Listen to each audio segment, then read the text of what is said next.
Lincoln. Come on, it's 6 o'clock. Rise and shine, rise and shine. It's time for Early Break. Brought to you by Sandhills Global. Live from Lincoln, America. Here's Jake Sorensen. Did seem kind of meh. Husker Online, Steve Sipple. Surprisingly good. And longtime college football assistant coach, Bill Busch. I want to buy a couple ducks. I'm bringing 2 ducks to the office. This is Early Break.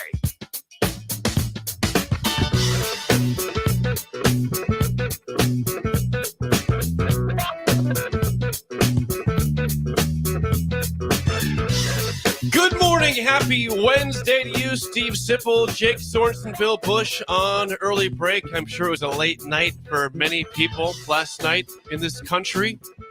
Probably was. I hope they're up with this. I was up till about midnight. Were you really? I was trying to stay. Going over the college football playoff. Yes, that's what. Bracket. Right. Indiana 9th. Come on.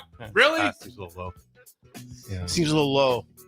I was going to do a whole Bill Strills on that section. I did not do it on that. But I guess when they did the comparison, a lot of the pundits did it, and I'd looked into it earlier in last week or whatever it was. But if their logo, last year's Michigan had the same, they were exactly the same. Hadn't played anybody. Oh, really? And they were third. Oh, see, there they you were go. Third. There And you so go. the logo and the uniform It matters. It does matter. Because Yeah, even if they hadn't played anybody, if that logo was a different logo, Indiana, if you looked at rankings in the top 10 twice in the last 50 years. Twice in the last 50 years, they broke the top 10. Yeah. And so that's the reason that they're where they're at. Nice. And they don't have a great schedule. That's a fact. But they have big opportunities ahead. Michigan, Ohio State, back-to-back. It all plays out for them. It all plays out. Like we're not freaking out. We got 2 chances in a row to prove that we are for real and to elevate our status here. So if certain things happen, there is a chance mathematically that there could be a 7-way tie in the SEC. Oh, my God. A 7-way tie, all 2 lost teams. Oh, geez. It goes down if Ole Miss beats Georgia. A lot of things have to happen. But I think one of the most interesting things coming up is going to be the tiebreaker system. I think there's going to be tiebreakers. They're going to be, and you may not go to the first tiebreaker. It may go beyond that and beyond that to see. Imagine if you have once you have 4 people tied, the tiebreakers go really deep. Really deep. They get kind of weird, actually. It gets after weird. Really, that's part of the process. That's how we're going to do the process. Involved? So very strange. Yes, very strange. But we will get to more of the initial football playoff rankings in the 7 o'clock hour. Yes. This is not a political show. We are not. It's not. Never have been. But we do have things to talk about that as of this morning, per almost every outlet, including the AP. It appears that there is a new president. It is the old president, Donald J. Trump, wins the election last night. Cleveland, is that right? Last night. The last time it happened? Yeah, Grover. I think the only time ever is Grover Cleveland, who has won it, then lost it, then won it again. Grover Cleveland and Trump. And it's calm right now. Very calm. Everything's calm. Really calm out there. Look, there's nobody. It's like there's nobody out there. It is. We're looking out on O Street. Oh, there's a tow truck. We're looking out on O Street. That's normal. It's 11th. We're on 11th and O. If anybody is unfamiliar with, if our anybody show. wonders, also they've completely shut down any sort of construction on the hotel across from us. That was going like crazy. What happened? That was going. Remember that every day. We saw a bunch of mattresses going there like 2 weeks ago. Nothing since. Really? Yeah. Really? Yeah, there's a stat. There's 50, 60 mattresses that were outside that went inside.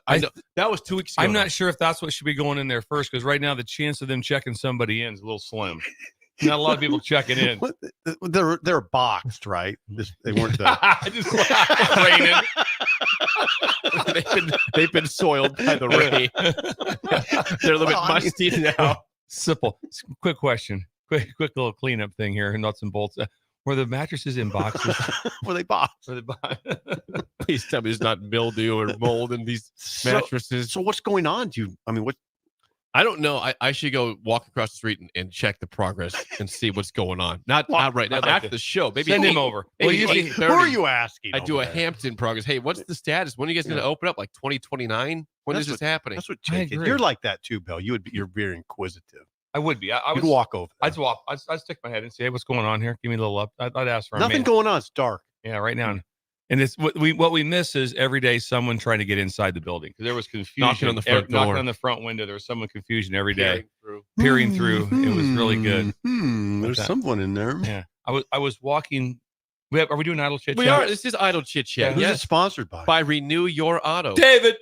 I was walking Sugar yesterday, and there was no school. No, there was. And so there not. was a young man. I'm going to guess him maybe eighth grade freshman in high school. And he's walking down the street kind of towards me. And I kind of veered off, went to the other side with Sugar because Sugar gets pretty excited when she sees other people. So I was kind of veering over, and then I look, and he's walking. And he's got an electric guitar. Oh, and he just kind of practiced playing it. Okay. And then I see it's a bass. So I stopped him. I yelled at him. I go, hey, are you any good? He goes, yeah. I go, are you in a band? He goes, yeah. I go, that was really cool. The guy was just play a little bit. Yeah, we just stopped practicing as he was walking to get outside the house. But I mean, he's in a band. That was eighth grader. Yeah, with the bass. With the bass, and he was in a band. Not plugged in though. No, not plugged in. So it's a little not plugged in. Couldn't play it. But I was impressed. I was very impressed. This is impressive. Yeah, me and Bullet's like me. When he sees people, he's like, "Do we got to do this?" He doesn't get excited. I would say she being Sugar is way. Jake, it's fine. Is way less. Not everybody's the same. I know that. And I love Bullet. I get just like you. That's great. It's wonderful. Sugar doesn't. Humans don't interest her very much. They really don't. No, not unless they really saw. But a human with another dog, high interest. Very high interest in that. Yes. When she sees another dog, she gets excited. And then also the postman. Because every dog, the postman gives her a treat. Oh, really? Oh, yeah. Smart move by the postman. Yeah, very smart. They probably get attacked at times. Yes. Hey, Ben, we have not acknowledged Ben at all. Young Ben is in the why are we building. not acknowledged Ben? I had to call young Ben this morning. Ben came in also. It seemed like he was bitter. I don't know what it was. Oh boy, didn't seem the happiest this morning. Yeah, he was, I mean, unlike I seem pretty happy this morning. I think it was more just rest. I think it was more on the rest. Was Ben? It's tired. It's not tired. Civil unrest. Well, he's just not very rested. Yes. He wasn't happy.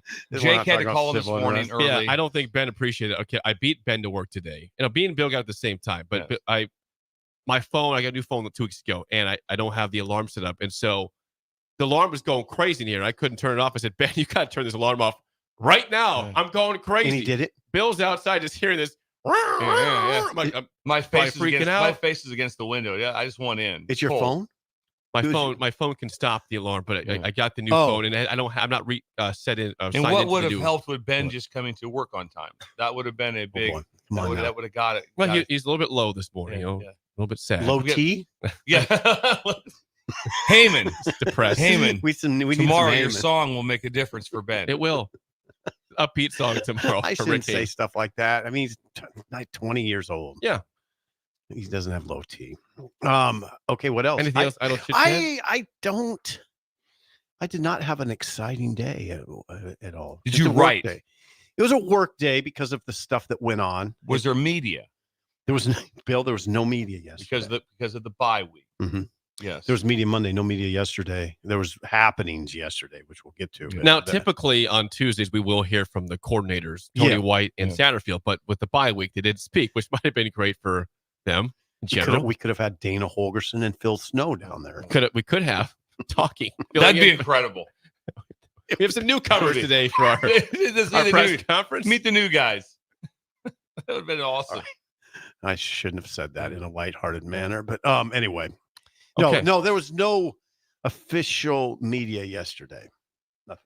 Oh, on that note, then we'll wrap this up. That is Idle Chit Chat, sponsored by Renew. Please call or text David at 402-833-3858 or go to renewyourauto.com and do everything from body shop, ceramic coatings, window tinting, spray and bed liners, paintless dent repair, and more. Renewyourauto.com. Okay, yesterday we did the show, and about 9 a.m., or just actually before that, there was some significant news regarding Nebraska football that Dana Holgorsen, the former West Virginia and Houston head coach, had been hired as an offensive analyst for Nebraska football. Now, Matt Rule said Monday he was going to do anything, and Saturday was going to try to find things from outside the program, some eyes to assess the situation. This was pretty quick after that. yesterday with Holgorsen. Really quick. I mean, he had some quotes in Monday's press conference, Matt Rule. At the end, where it didn't strike me until yesterday. Then I thought, oh, that's what he was probably talking about. He said twice, excuse me. He said, there's nothing I won't do to push this program forward. And he said it again, there's nothing I won't do. And I think he was just, I think that Holgorsen already was in town, or if he wasn't en route on Monday. And Phil Snow, longtime defensive coordinator, several different places. I don't know when he got here, but those would qualify as pretty. I mean, Bill can address this. You don't see it very often that you bring in consultants, I guess, during the season with 3 games left. The other thing I wanted to tell Bill, Jake, you're kind of young, but I didn't know this. Wasn't thinking about this till this morning. Phil Snow, Bill, was the defensive coordinator for Arizona State in '96. When they beat Nebraska? Yeah. When they shut out 2-time defending Nebraska, number 1 ranked Nebraska. He was just a young guy then. He must have been about 31 years old. But yeah, then he went on to do other things. But yeah, I mean, how rare is it to bring consultants in season? Have you seen this sort of thing? You've been to a lot of places. You've coached a long time. I've never been part of it. There was most of the time when I've been a part of an extra source that was in the building. I've been in different places they were always there kind of from the start, I guess. Okay. They were there earlier on in the season. Okay. Type of thing. So I have not seen that exactly. The difference now is, and I have no idea what they'd be doing, but the difference now is when you bring someone in as a consultant or any level, they can actually coach on the field if wanted to. Ooh. Yeah, that's legal. You can do that. There's no limitations anymore. Okay. And so I'm not saying they are. No, I know. I'm just giving information out that whoever comes in now could actually, if Dana Holgorsen wants to talk to the quarterback, there's no compliance looking at him. Okay. They're not looking at him and say, oh, you can't do that now. You have to stay inside, or you can come out, but you have to stand off to the side, and that they can all do whatever they want. There is no limitations anymore. Interesting. So I'm not sure that I said, I would be shocked if that is actually what's happening, but he might be able to input something right there during practice if there was something that he wanted to do. The other question that people had yesterday is, okay, he's kind of an air raid guy. Comes from the Hal Mummy, Mike Leach tree. Is this an air raid move? I don't think that's what this is. Could I be wrong on that? Of course I could be wrong. But you see that? Wouldn't that be an odd circumstance for Nebraska to move to an air raid after everything Rule has said about wanting to run the ball? They're probably I would take this as anytime that I would go visit another staff for professional development, or go to a coach's clinic or whatever it would be, especially if I went to visit someone. I always try to come away with 1 or 2 things. I never came away with I'm going to change to everything that program's doing.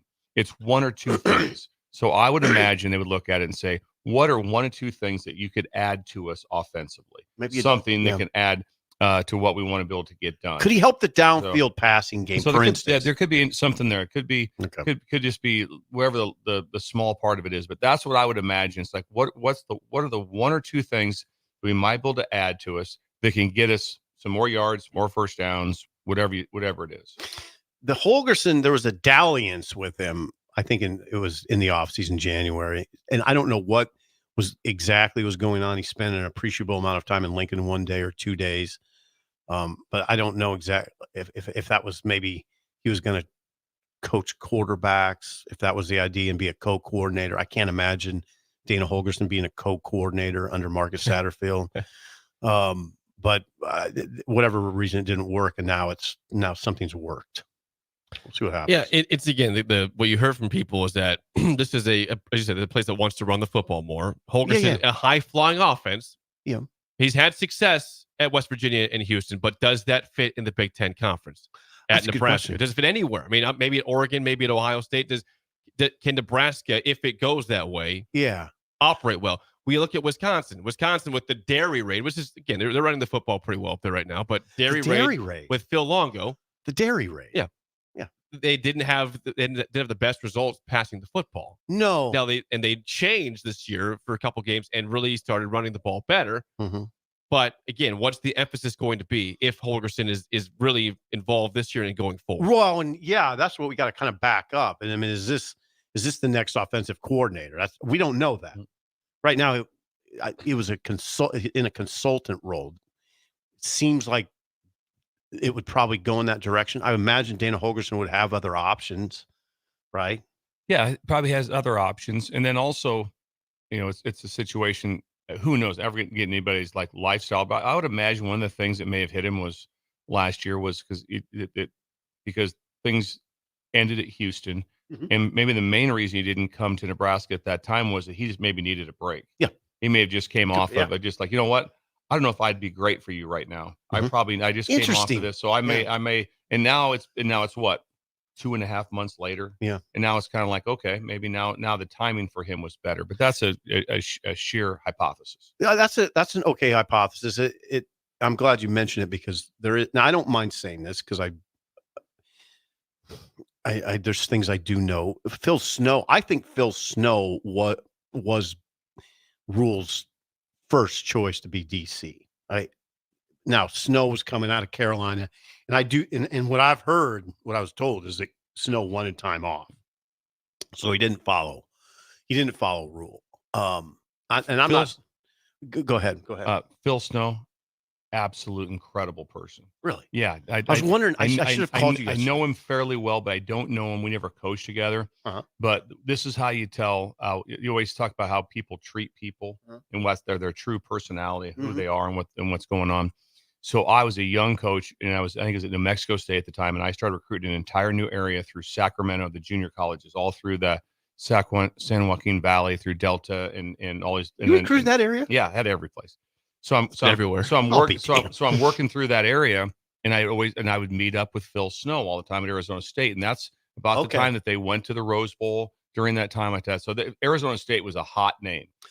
Who was it? Yeah. Bruce Snyder. Snyder, yes. Yeah. And so he was the head coach. So I see Phil. I can remember at Sacramento City actually being in the press box for a game on a Saturday. We both had bye weeks, and being there for a game in just horrible weather, like 50 degrees, raining, like that. But Phil taught me the ropes of all the areas of the schools. Did you really? In that area of kind of like, hey, really, where to get to, what to be able to do, just some different things. But he was always, and it wasn't like over the top. Like it wasn't like, Bill, you need to do this. I'm gonna tell you to do it. He didn't come off that way at all. But he was very helpful, and also he wasn't a condescending logo guy, where he's like, oh, New Mexico State, how's it going? Like that. He was very, very positive. Cool. Very so. I like that. As a human, great guy. Holgorsen, I do not know. I've never met him before. So, but I've dealt directly with Phil Snow. When Phil was at Temple, I would see him a lot, and then we'd work camps together. And I was at Rutgers. We were within virtually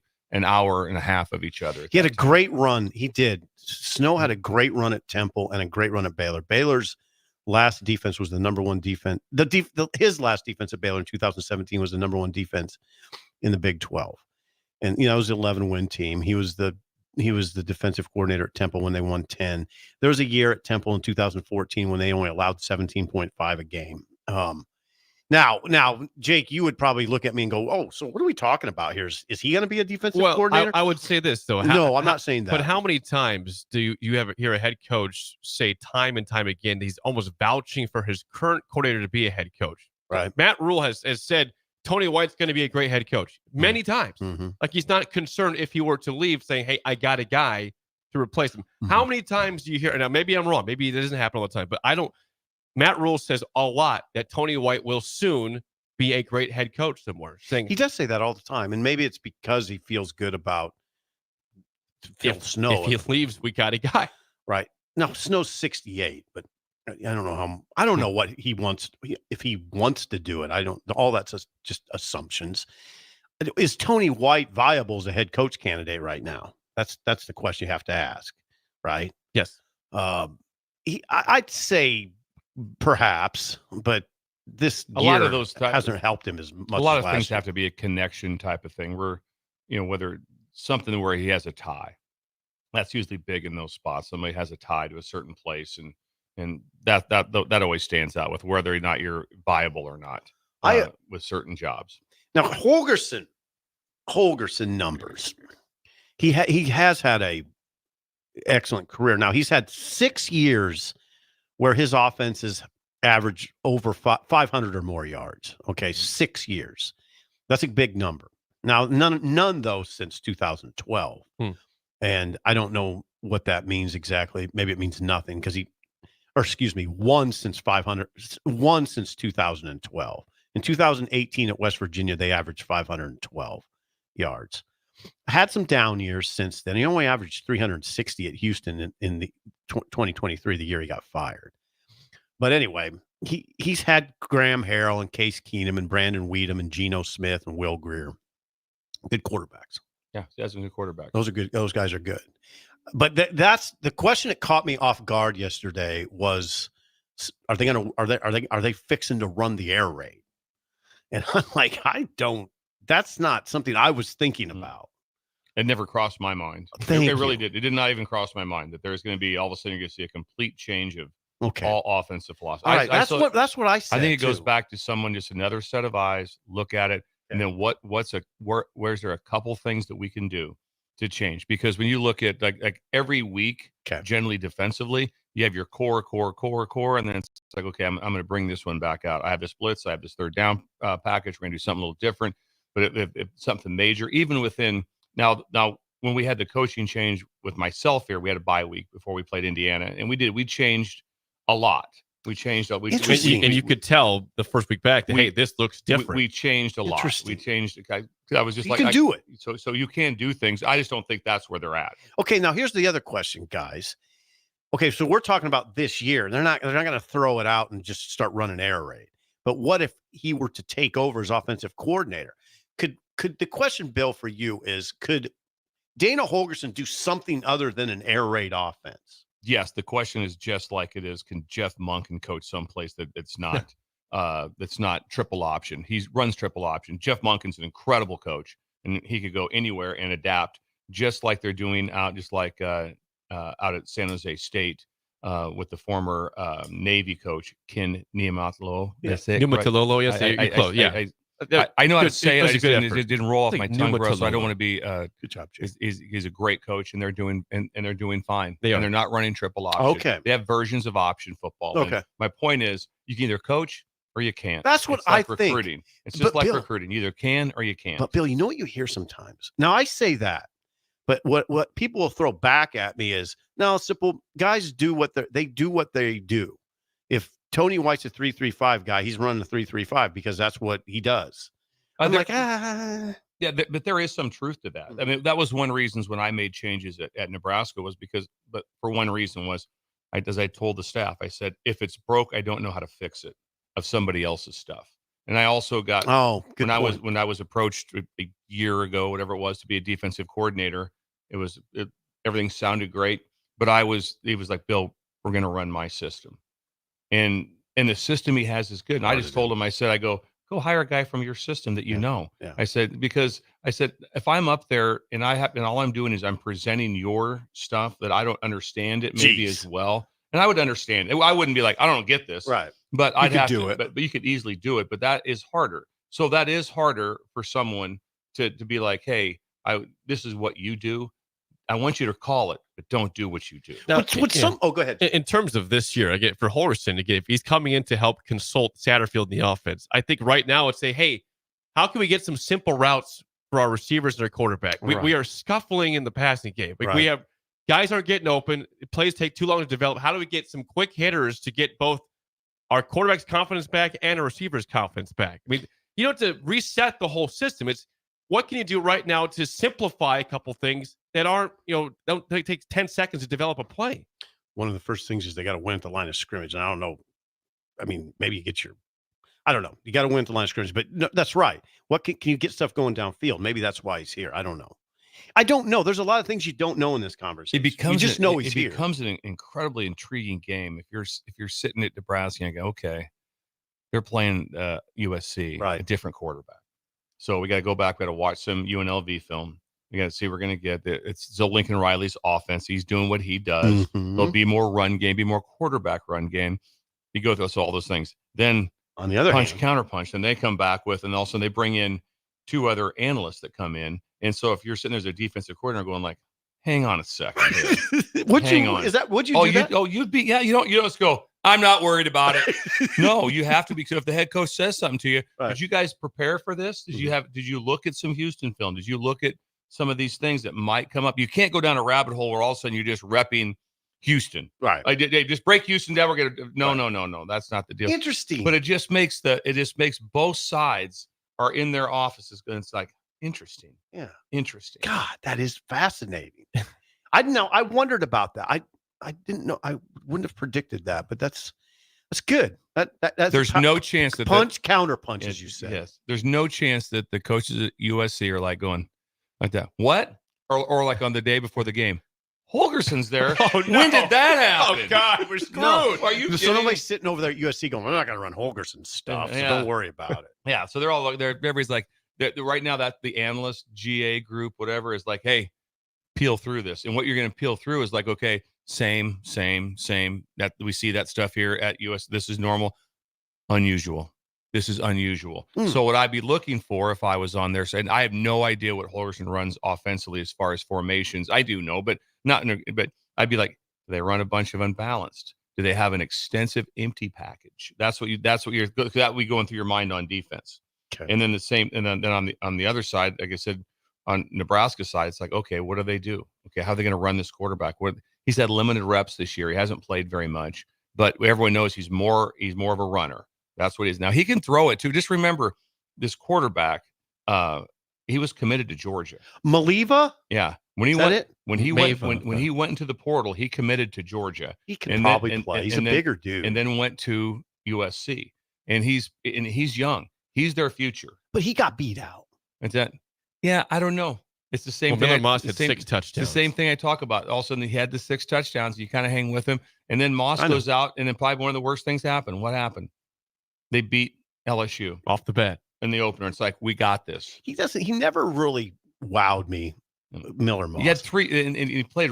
I mean, they lost. He was a big part of the loss last week at Washington. The 3 interceptions. Again, I watched the first quarter of that game closely. The USC had great position, both their first 2 drives, a long kickoff return and then also an interception, and they did nothing with it. He looked horrible.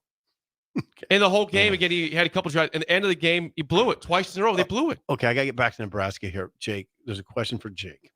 Jake, you're kind of run the ball guy, kind of. Yes, I am. Okay, now is there any concern? Are you looking at this and are you monitoring it closely from that standpoint? I think you can be creative in how you run the football. You don't have to just always be I formation run like that. You can run the ball successfully in this conference various ways. Yeah.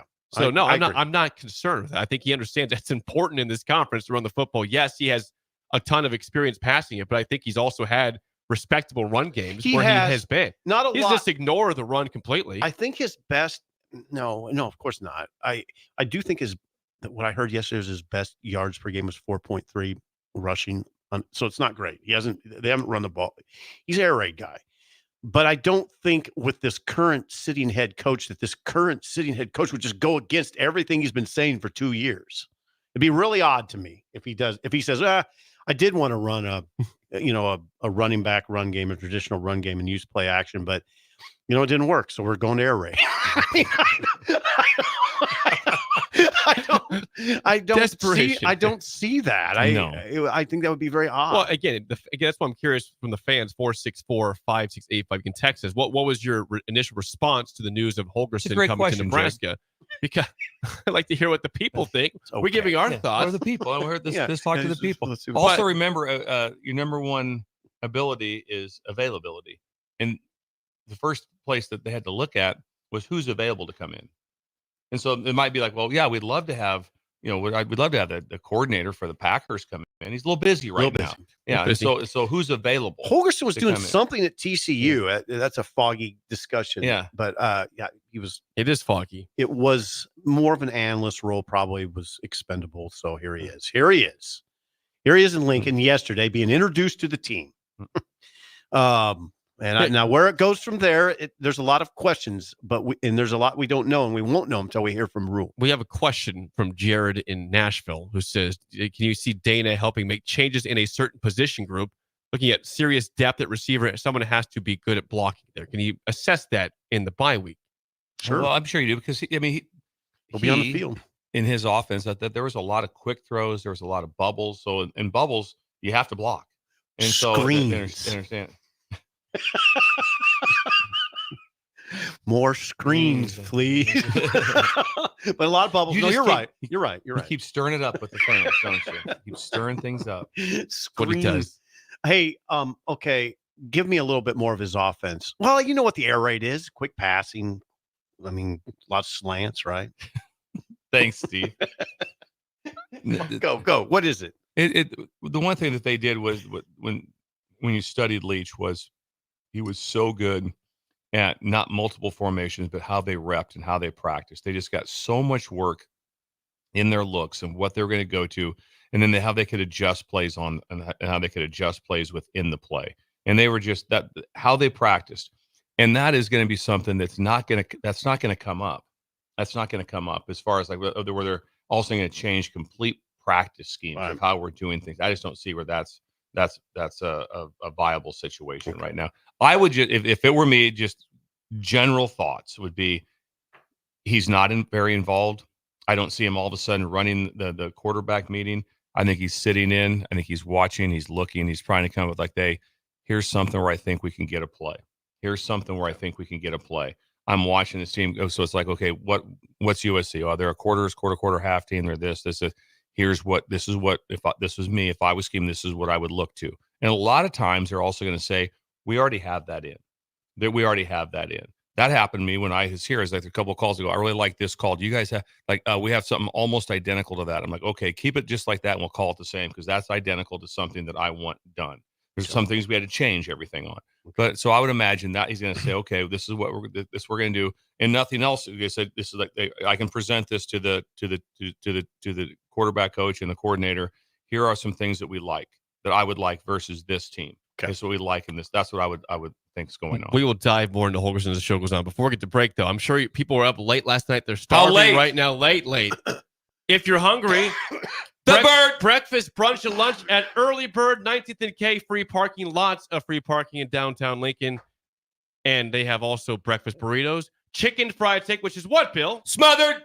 Yep. A variety of pancakes, cinnamon roll pancakes, blueberry pancakes, banana pancakes, and the world famous hash holes. Hash holes. Stop by today at 19th and K. See Early Jamie. Bird. Go see Jamie and get yourself a delicious breakfast, brunch, or lunch, also in Omaha and Iowa. Sean Callahan is next on Early Break on the Ticket. Yum.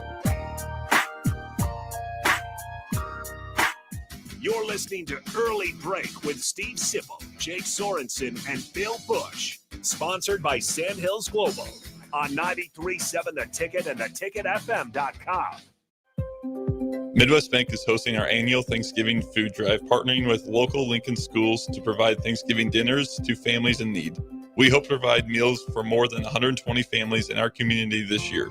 You can help by dropping off a donation at either Midwest Bank location, 7001 Pioneers Boulevard or 2655 Jamie Lane.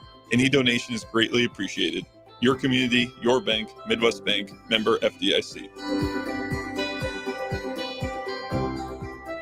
If you're in Seward or Milford, listen up. Select Plumbing is now servicing your area with no trip charges from Lincoln. Select Plumbing works on a variety of issues for your home and business, including general plumbing, water heaters, faucet and fixture repair, underground sewer and water repairs, backflow testing, and more. Keep your property free from leaks and other issues. Call today for a free estimate, 402-560-6197. It's not just Lincoln, Waverly, and the surrounding area anymore. It's also Seward and Milford with no trip charges. Contact Select Plumbing to inquire at 402-560-6197.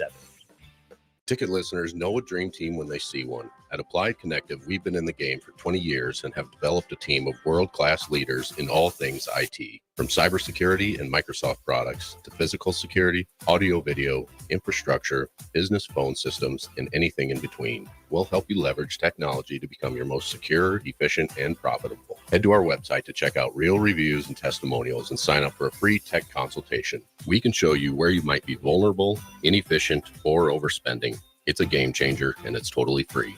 Claim yours right now at appliedconnective.com. At Fairway Meat Market, you're family, and as part of the family, they want to save you money on your meat and groceries. Now, through November 10th, enjoy USDA Choice T-bone steaks for $8.88 per pound. 10-pound tubes of 80% lean, 20% fat hamburger tubes, $3.99 per pound. Boneless turkey, all white and dark meat, $4.99 per pound. Webster City bone-in hams, $4.49 per pound. And fresh, wild, caught Canadian walleye fillets, $12.99 per pound. That's all at Fairway Meat Market and the Rockledge Square Shopping Center, just south of 84th and Van Dorn. On game day, every play counts. Now imagine having the same level of control in your field. Valley is where farming meets end zone efficiency. With AgSense remote irrigation technology, farmers become the MVPs of their fields. Real-time play-by-play control means you're always ahead of the game. Score big with simplified irrigation technology from Valley, improving your life both on and off the field. Find your local Valley dealer at valleyirrigation.com. Prashawn Jackson here for Bauer Underground, who has been serving local contractors and utility contractors all across the state since 1997. When you see the black and white trucks, you know the baddest dudes in the business have arrived. Bauer is currently looking for equipment operators, laborers, diesel mechanics, and aerial linemen. Join the brotherhood built on hard work, authentic people, and pedigree of success. Bauer, a family-friendly company who reminds you, go Big Red! There are moments in life, surrounded by family and friends, when you realize this is what it's all about. For 65 years, the Riddles family has been creating jewelry to capture these precious moments, crafting one memory at a time to last forever. Now, join them in celebrating Riddles Jewelry's 65th anniversary with incredible savings. Enjoy up to 30% off engagement rings. And for a limited time, save up to an additional $700 on your ring purchase. At Riddles, they're more than jewelry. They're here to help you create moments that truly sparkle, surrounded by the people who matter most. Family owned. Today, tomorrow, forever. Riddles Jewelry. Are you ready for a new opportunity? Check out Sandhills Global. Join a dynamic team where your skills are valued and your career can soar. We offer full-time positions with a 4.5-day work week, competitive pay, excellent benefits, and a positive work environment. From IT and marketing to sales and finance, we're looking for talented individuals like you. Apply today at sandhills.jobs and take the first step towards an exciting future. That's sandhills.jobs. Don't wait. Apply now. Hi, Sean Callahan here for Koppel Chevrolet GMC, wanting to thank you all again for your continued service. November is off and running. Check this out. Get up to $12,000 off or 0% financing on select new vehicles. We have great lease specials with new Trax and Trailblazers starting at $299 per month and new Blazer EVs leasing for $399. Great payments, discounts, and of course, 0% financing. So make that short drive down 144th Street or check us out online at koppelcars.com. You'll be glad you did. All finance with approved credit, leases with $2,500 down. With a wide variety of menu options, including the best prime and Wagyu steaks in Lincoln, if you haven't been to Tavern 180, you're missing out. Try any of their steak options paired with one of their well-known martinis, and this will soon become your favorite date night spot. Call your friends for a casual get-together where steak, shrimp, chicken, and tasty cocktails await your arrival. Tavern 180, located next door to Tanner's at 30th and Yankee Hill.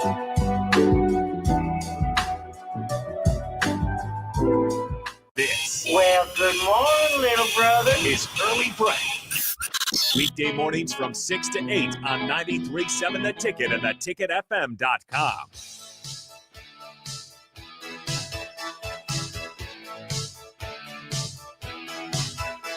Well, it might be the Husker bye week, but things are everything but slow here with the news of Dana Holgorsen's hiring as Nebraska's offensive analyst. We're joined now by Husker Alliance Sean Callahan. Sean, good morning. Yesterday, again, Nebraska announces Dana Holgorsen will be an offensive analyst for the Huskers going forward. What was your initial gut reaction to that news yesterday morning? Yeah, I mean, they technically haven't officially announced it as a school, but they confirmed. I mean, the sources have confirmed, but there hasn't been like a press release, so to speak. I mean, in that form, so I want to make that clear. Yep. But they, look, their offense is struggling. I mean, you can go back from the game against Colorado when it was 28-0. I mean, even the two games they've won, the Rutgers game and the Purdue game, there are a lot of moments in that game where they could have lost. I mean, 3 blocked kicks against Purdue, 2 blocked punts. That's a different game at that point. So their offense has regressed. They haven't been able to have the consistency they need to do what they need. And they met with Dana Holgorsen in January. It just didn't work out, and here he is. So yeah, it was an interesting development, but I think one that Matt Rule recognizes, like, hey, something needs to be done here. We can't just go status quo the last month of the year and expect things to play out and see how it goes. Sean, Holgorsen has been here before. You have a good handle on a pretty good handle on the previous dalliance with Holgorsen. Was that in January? Yeah, he was here on January 6th for it was like a wrestling meet, but he was here for like a whole weekend, spent time. And at that point, the position that Glenn Thomas has was still open. Glenn Thomas was still over a month away from taking that job. So it's unclear, but Dana was here, and I think his aspiration was he wanted to be a play caller. He wasn't just going to, and it was close to when he had just left West Virginia and Houston, his previous 2 jobs, as a head coach, and to jump right into Nebraska in a role like that at that point. I don't know if he was ready yet, but clearly now I think he's got aspirations to want to be a head coach or get back into it, and he's here now, and it's unclear, if he was even still at TCU. I've had some people tied to Dana say that he might have not been there the last few weeks and kind of moved on from that opportunity. So he was a really low level analyst position. It wasn't like he was in a high profile role at TCU either.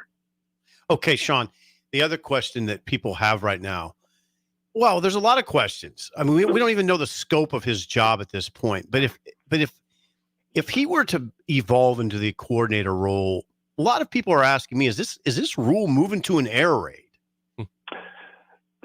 I think ultimately Matt Rule would have a big voice in that, but they got to run the ball. I mean, that's the key. I mean, no matter what, you have to run the ball in this league with a physical presence. And you can do, I mean, Wisconsin's doing that now. They still run it, and they've struggled obviously this year. But I mean, there'd be some concepts of that. I mean, you got Dylan Raiola, and you've got to have a guy in an offense that can let this once in a generation type of quarterback thrive. And things have not been going in that direction the last month with what they've been doing on offense. But that's a question for Matt Rule. And we're not going to get that answer this month because Marcus Satterfield technically is still the offensive coordinator. But Dana Holgorsen being in Lincoln, like you and I talk sip off air. I mean, this is rare. You just have never really seen something like this happen anywhere. There's not a lot of comparative, and I'm sure Coach Busch has had some good insight on this too. This is just not something like, kind of like what they did at this place or that place. No, this is kind of a unique thing that there's not a lot of comparative data to know what this all means. 3 games to go. 3 games to go. So my Sean Callahan. Sean, speaking of Dylan, again, very good in September. Good stats. Again, Illinois, even though they lost, was decent in that game. Since then, it's been rough for him. What have you noticed when you've watched him since September with his throwing motion and everything in general? Well, teams have obviously defended him differently. You don't see just the drop zones. I mean, the first half of the Illinois game to me was kind of the peak of Dylan Raiola. He put on a clinic, and then Illinois made adjustments. They started bringing the heat. They started doing some things differently. But once teams started locking up the 2 perimeter receivers, Banks and Naor for Nebraska, things just haven't been the same for them on offense. They just haven't, when they play that tight man-to-man on those guys. Even the Purdue game, they drew all those pass interference penalties that day up in West Lafayette. But we just haven't seen those guys, their production. I mean, right now, they're the 3rd and 4th overall receivers right now in receptions. And the first month of the year, they were on a trajectory path to be the leading receivers on this team by a wide margin. And now they're 3rd and 4th, which kind of tells you they've been just taken out of the offense as well. Yeah, when you go back, Sean, to when they came here in December, right? It was December. We thought, I mean, you would naturally think, oh, there's your 2 leading receivers. And they haven't played like that. I mean, Banks has been largely silent the last 3 or 4 games. So yeah, it hasn't worked out that way. Now, what about Phil Snow? What's that name mean to you? That one's hard to read because of his age and where he's at in his career. Does he want back in at a full level, or is this more of kind of an analyst role? And you can have high paid analysts now. I mean, the rules are so much different where, you can have an analyst make more than a position coach. There's nothing that says that you can't do that. So, it's in the recruiting on the road thing is not what it used to be. You can send non-full-time 10 guys out on the road. So the rules now kind of make that hire something interesting too, because you can do a lot more with it now than you could do a year ago. You got time for one more, Sean? I got to get on the next one, guys. You got to call me earlier. Yeah, Jake. we got to call you earlier. I said something to Jake. Sean, sorry about that. We'll get you longer next week. I give you all the time. We got Sean on, and Jake doesn't call it. Thanks, Sean. Sean Callahan. Okay, he has to go to another show. Now, what I was going to ask him is, I think what the schedule was this week is the players were going to practice Tuesday, Wednesday, Thursday. It's a really interesting, Bill. Well, to me, it is. Things like this interest me. The players practice Tuesday, Wednesday, Thursday, but Rule's on the road. He goes on the road Wednesday. He won't be at practice Thursday. So then it's really interesting to me. Snow and Holgorsen.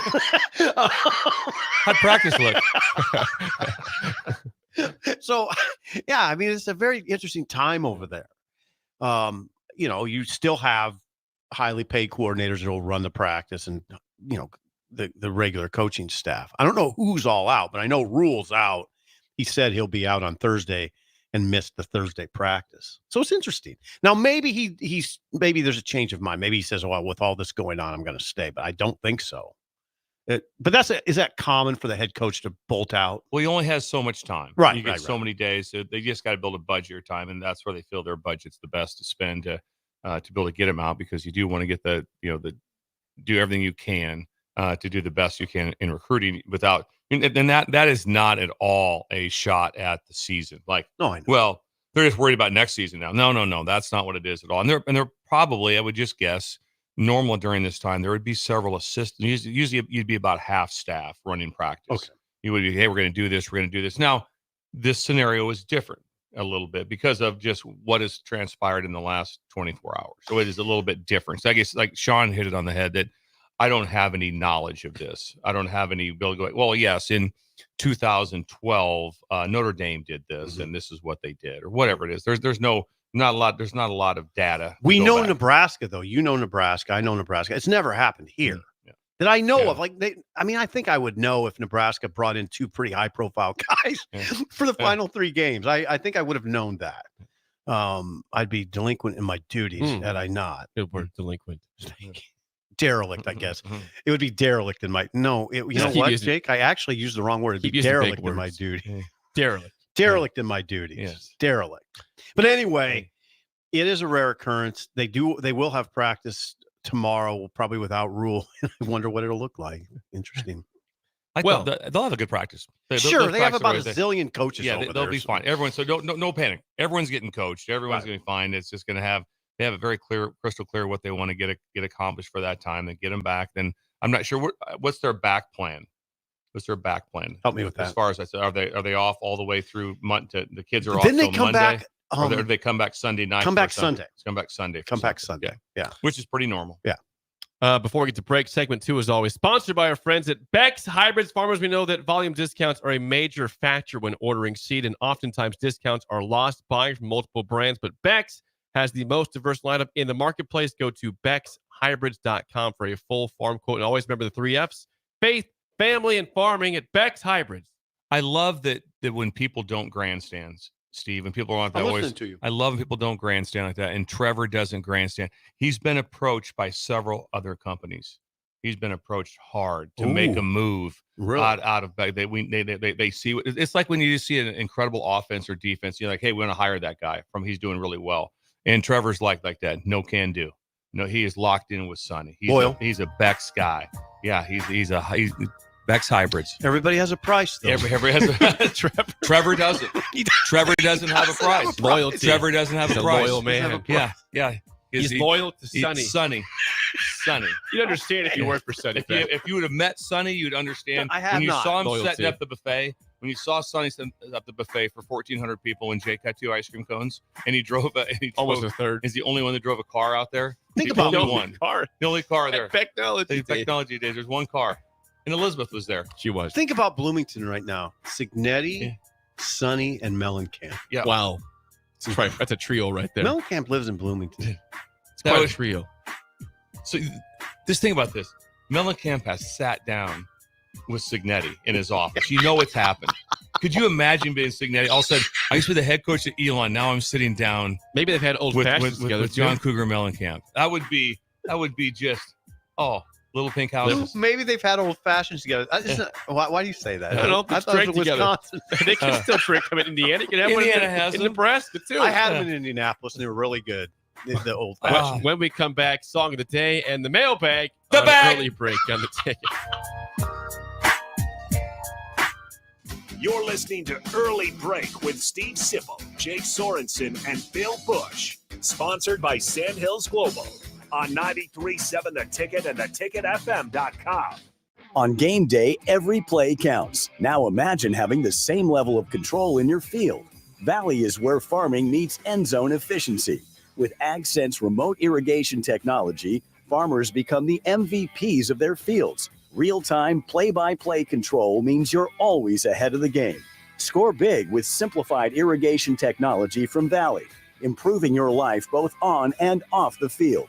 Find your local Valley dealer at valleyirrigation.com. Constructors is now hiring for all positions, with laborers starting at $23 and up based on experience.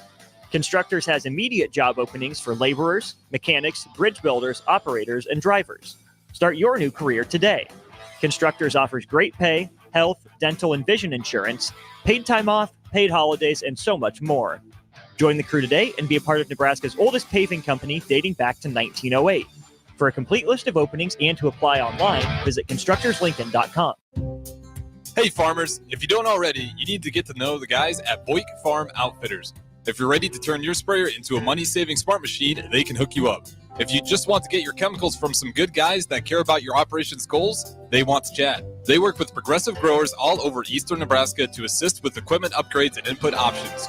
Busch Farm Outfitters is equipping the modern farmer. Check them out at BuschFarmOutfitters.com. That's BOECK FarmOutfitters.com. It's game on at Elway Power Sports of Lincoln, Nebraska's premier Kawasaki dealership. Score big on Kawasaki's all-new Ridge lineup. The Ridge XR, the Ridge HVAC, and the Ridge Limited.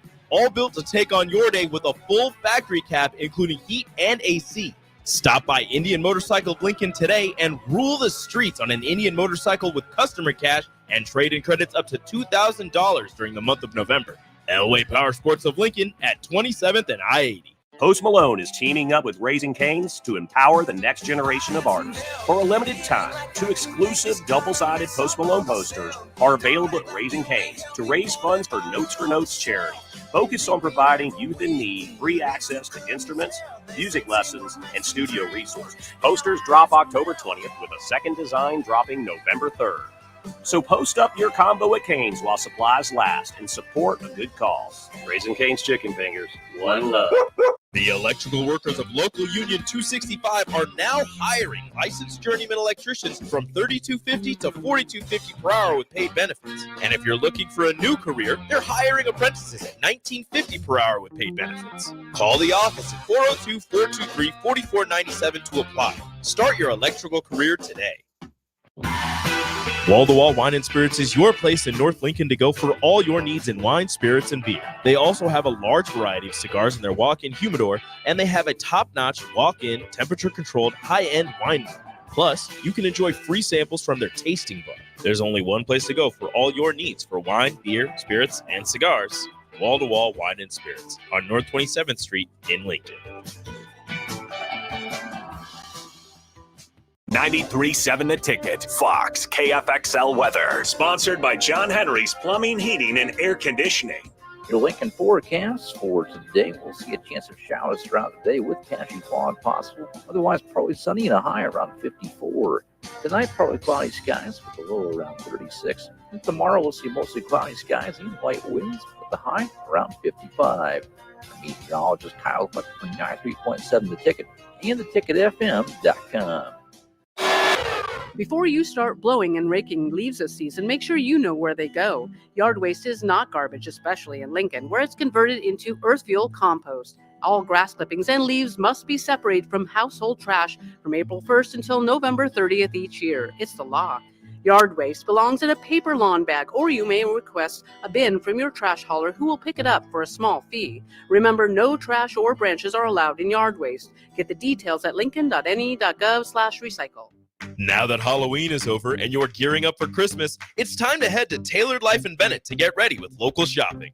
Make the short drive down Highway 2 for tons of items for your home for both indoors and outdoors. Check out their variety of Christmas trees in all different colors. Plus, many other fall and winter holiday items and landscape lighting to enhance the outside of your home. Don't forget their home goods for indoors, plus convenient drinks and snacks, most of which are produced locally. Visit Tailored Life today in Bennett and stay tuned to their Facebook page at Tailored Life 360 for food truck events coming up. This is Lincoln's home for sports talk on the FM dial. Also online at theticketfm.com. On the internet. KNTK FM Firth, 93.7 The Ticket.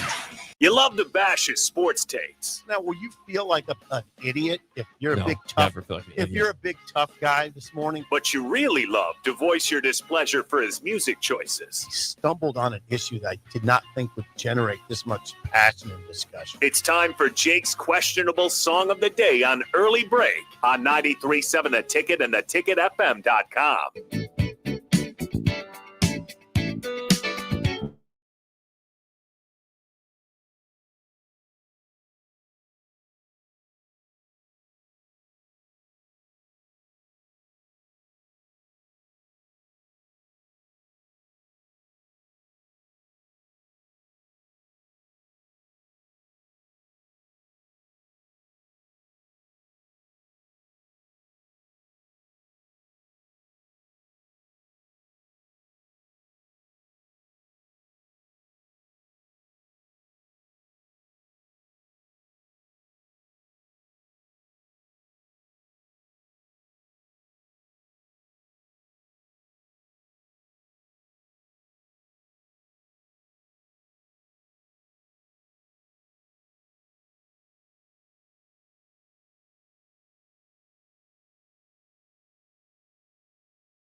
Once again, your song of the day from 1979. Oh, Good yeah. Times by Chick.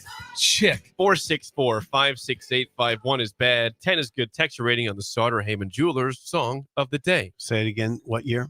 1979. Say it with me, guys. Better What was that? times. Better Better times. times. Better times. Better. So much better. That was a classic walk-up song. Oh yeah. That was the background song. I mean, that was real, Jake, really good by you. I want Heyman chime in. Chick, are they in and are they in the Hall of Fame? They should be. Yeah, I mean, the let us know. lyrics are so simple and beautiful and non-threatening. Boys will be boys. Let him play with their toys. Girls will be girls. Ponytails and curls. That was beautiful. Yeah. Beautiful Well-written. song. It was well written. Oh yeah, it was Very simple song. I'd say 9.7776.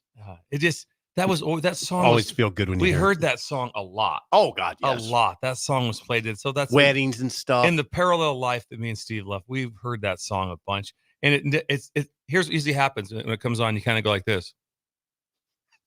You just start to grin. Bill slowly started to smile. I went slow grin. I went just like, and then you start clapping. Yeah, you do. You do. You do. You want to clap. You want to, and also when you're at the dance, like right now, if that plays at a wedding currently, floor fills up. Yep, floor fills up. That's a beautiful song. Thank you, Jake. What's your rating? With that 8994. Good rating. Yes, good job. You were 9.7 plus. That's the song. Every time it comes on, you're like, "This is an incredibly good incredible song." Ben, it's a happy song. She's gonna like it. He should like it. We're trying to get Ben happy right now. Yeah, because Ben, Low T. 7.99 low T. Here we go. 7.9, 5.9. Elevator That's music says Ben. Bill, I'm going to leave this one to you. We can't fix you. I'm not today. Ben, it might be time for a timeout. It might be time for a timeout. It might be time for just a day off of vacation. Maybe all of us need a little separation. With that right there, what just happened in the last 12 seconds is set back the show 10 years. Elevator music. Elevator music. For that, I'd be jamming in the elevator. Yeah. Bump, bump, bump, bump. Yes. Grooving in the elevator. Sorely disappointed. Yeah. Anything from the text line? Yeah, Jake? we got some response before we get to the mailbag. Bill and Ben at 3.1. Guilt Nerd 2.3. Not good. Aligning with Ben so far. Ben's got the alignment. Mike and Dalton 5.5. Getting higher. Shamia 7.5. Triple H's dad -1. We're taking a heat on this.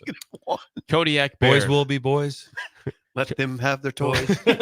Kodiak Bear 6.7. Rod in South Lincoln 6.0. Bernie Clemens. Who? You blew it. You fumbled. Oh my God, you fumbled. I'll show you why I fumbled. Horrible fumble. What just happened? Inside to 5. Listen, Inside the 5. Going in. I'll show you during the break. Penn State. Penn State. Hey, I'll show you during the break why I fumbled. You understand why? What happened, Jake? Just commentary on the text. Okay. It's fine. Oh, there's some commentary. Yeah, it's fine. It's fine commentary. Okay, try it again though. Bird in Columbus. I'm not gonna do it again. I missed the call. He said 7, by the way. Thank you, Bird. I'm Parallel sorry. lives. Okay, I get it. We all live in the same world. Yeah, 5.9 from Ryan in California. 0 from Jane. Jane, what's wrong? Jane, what if that's my cousin Jane? There's a guy trying to get in over there. I saw Bolt on. Did I tell you I saw Bolt? Yeah, you said that. Yeah, At the see best- why I I can't call him believe like the Blue the Bird. Lawrence Taylor of Pender football. You could see it. You can't. Yes. Patrick Rangy. Patrick 2. Gavin and Pender 6.6. Jennifer 7.2. Hubby 5.9. They're never quite on the same page. I wonder how things are going there in their marriage because they're never they're never on the same page. They're fine. And I thought this was going to come here, but someone says I think it's pronounced chic. Yes. Not chick. It would be. CHIC. That'd be correct. I didn't know. As that. I said that, I go, I'm 99% sure it's chic, but you said chick. And, I said it confidently. And Chick. he's very It's confident. chick. And I go, Jake is smarter than me, so I'm going to go with it. And it's chic. It's Chic. 100%. Yes. By the way, Matt is like, what just happened on the bird call? I messed up. Listen, yeah, that was rough. I am. Jake was up late. I'm ruffled right now. Jake was up late with the playoffs. I was up late last night. Yes, watching some TV. The playoffs. Just TV. The playoffs. Watching playoffs. And let's see. Time. Someone says 10. And Jared in Tennessee 4.9. Okay. All over the map. There is your ratings on the song of the day. People are pissed that I blew up the curve. I can't believe Miss Bird. I just can't believe we called it chick. Well, that one's fine. And I knew. I messed up. Bird. Oh, I messed up the bird call. It happens. The bird call. It is a bird call. All right. It is time for the mailbag. Here we go.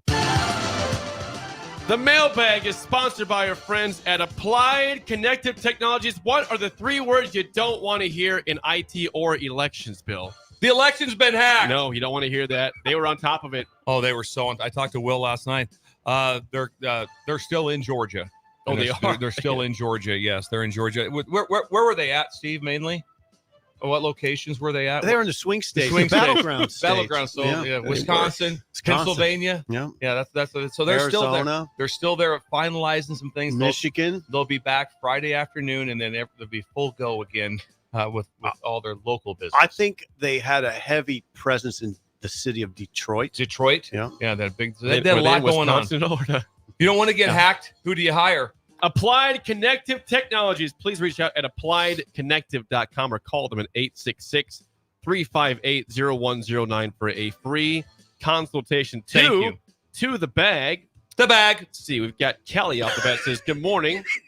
With the hiring of Dana Holgorsen and the recent theme of Seinfeld trivia, it got me thinking of the Bizarro Jerry episode. Let's imagine you needed a doppelganger to fill in for you on the show one morning. Who would you guys pick to take your place? I'd pick Holgorsen. That's what Kelly says. Holgorsen for Sip. Yeah. Yes, we look similar. Then Kelly's receding hairline. Kelly says Holgorsen for Sip. What about Jake and Bill? Who are their doppelgangers? Bill's. God, who I'm trying to think would be a Bizarro. Yeah, Bill. Like that. Bill, this is very, Jake's hard. This really is hard. super arrogant to say because it's like I'm likening to him, and that's not true because he'd be way better. But I would, if I had to pick one, I'd want Nate Bargatze to fill in. Okay. Because that'd be good. He's very entertaining, but I'm not saying that makes myself sound Not like Brad Pitt. What's that? You wouldn't go Brad Pitt? No, I'd go Nate Bargatze. Okay, George Bargatze. Clooney. What about for Jake? God, that's a tough one. I got the bag hits you. I don't even have a name. No, come on, I don't Jake. have one. You're required to have one. Yeah, you got to name your own, Jake. You're required. A super fan. It's Someone super with smart, glasses. like that. Sense of humor. And then what other albinos do we know? Good Is there any question. other albinos? Like that What- could fit in. I don't know any other albinos. Albinos are very rare. I think that Heyman has mentioned Edgar Winters. Edgar Winter. Yeah, that's who I was thinking. Yes, he says albino. Edgar Winter. And That's not my guy. yes. I don't have one. We'll I have to think we'll come about back that. to Someone that. help me out Yeah. in that one. Yes. Okay. The bag. Next up, the bag. Next up from Anthony says, "Good morning, Bill, Sip, and Jake from Sabetha, Kansas. Sabetha. If your life had a theme song, what song would it be? Love the show. Have a great day." Well, I think these are incredibly hard questions. Thank you for that.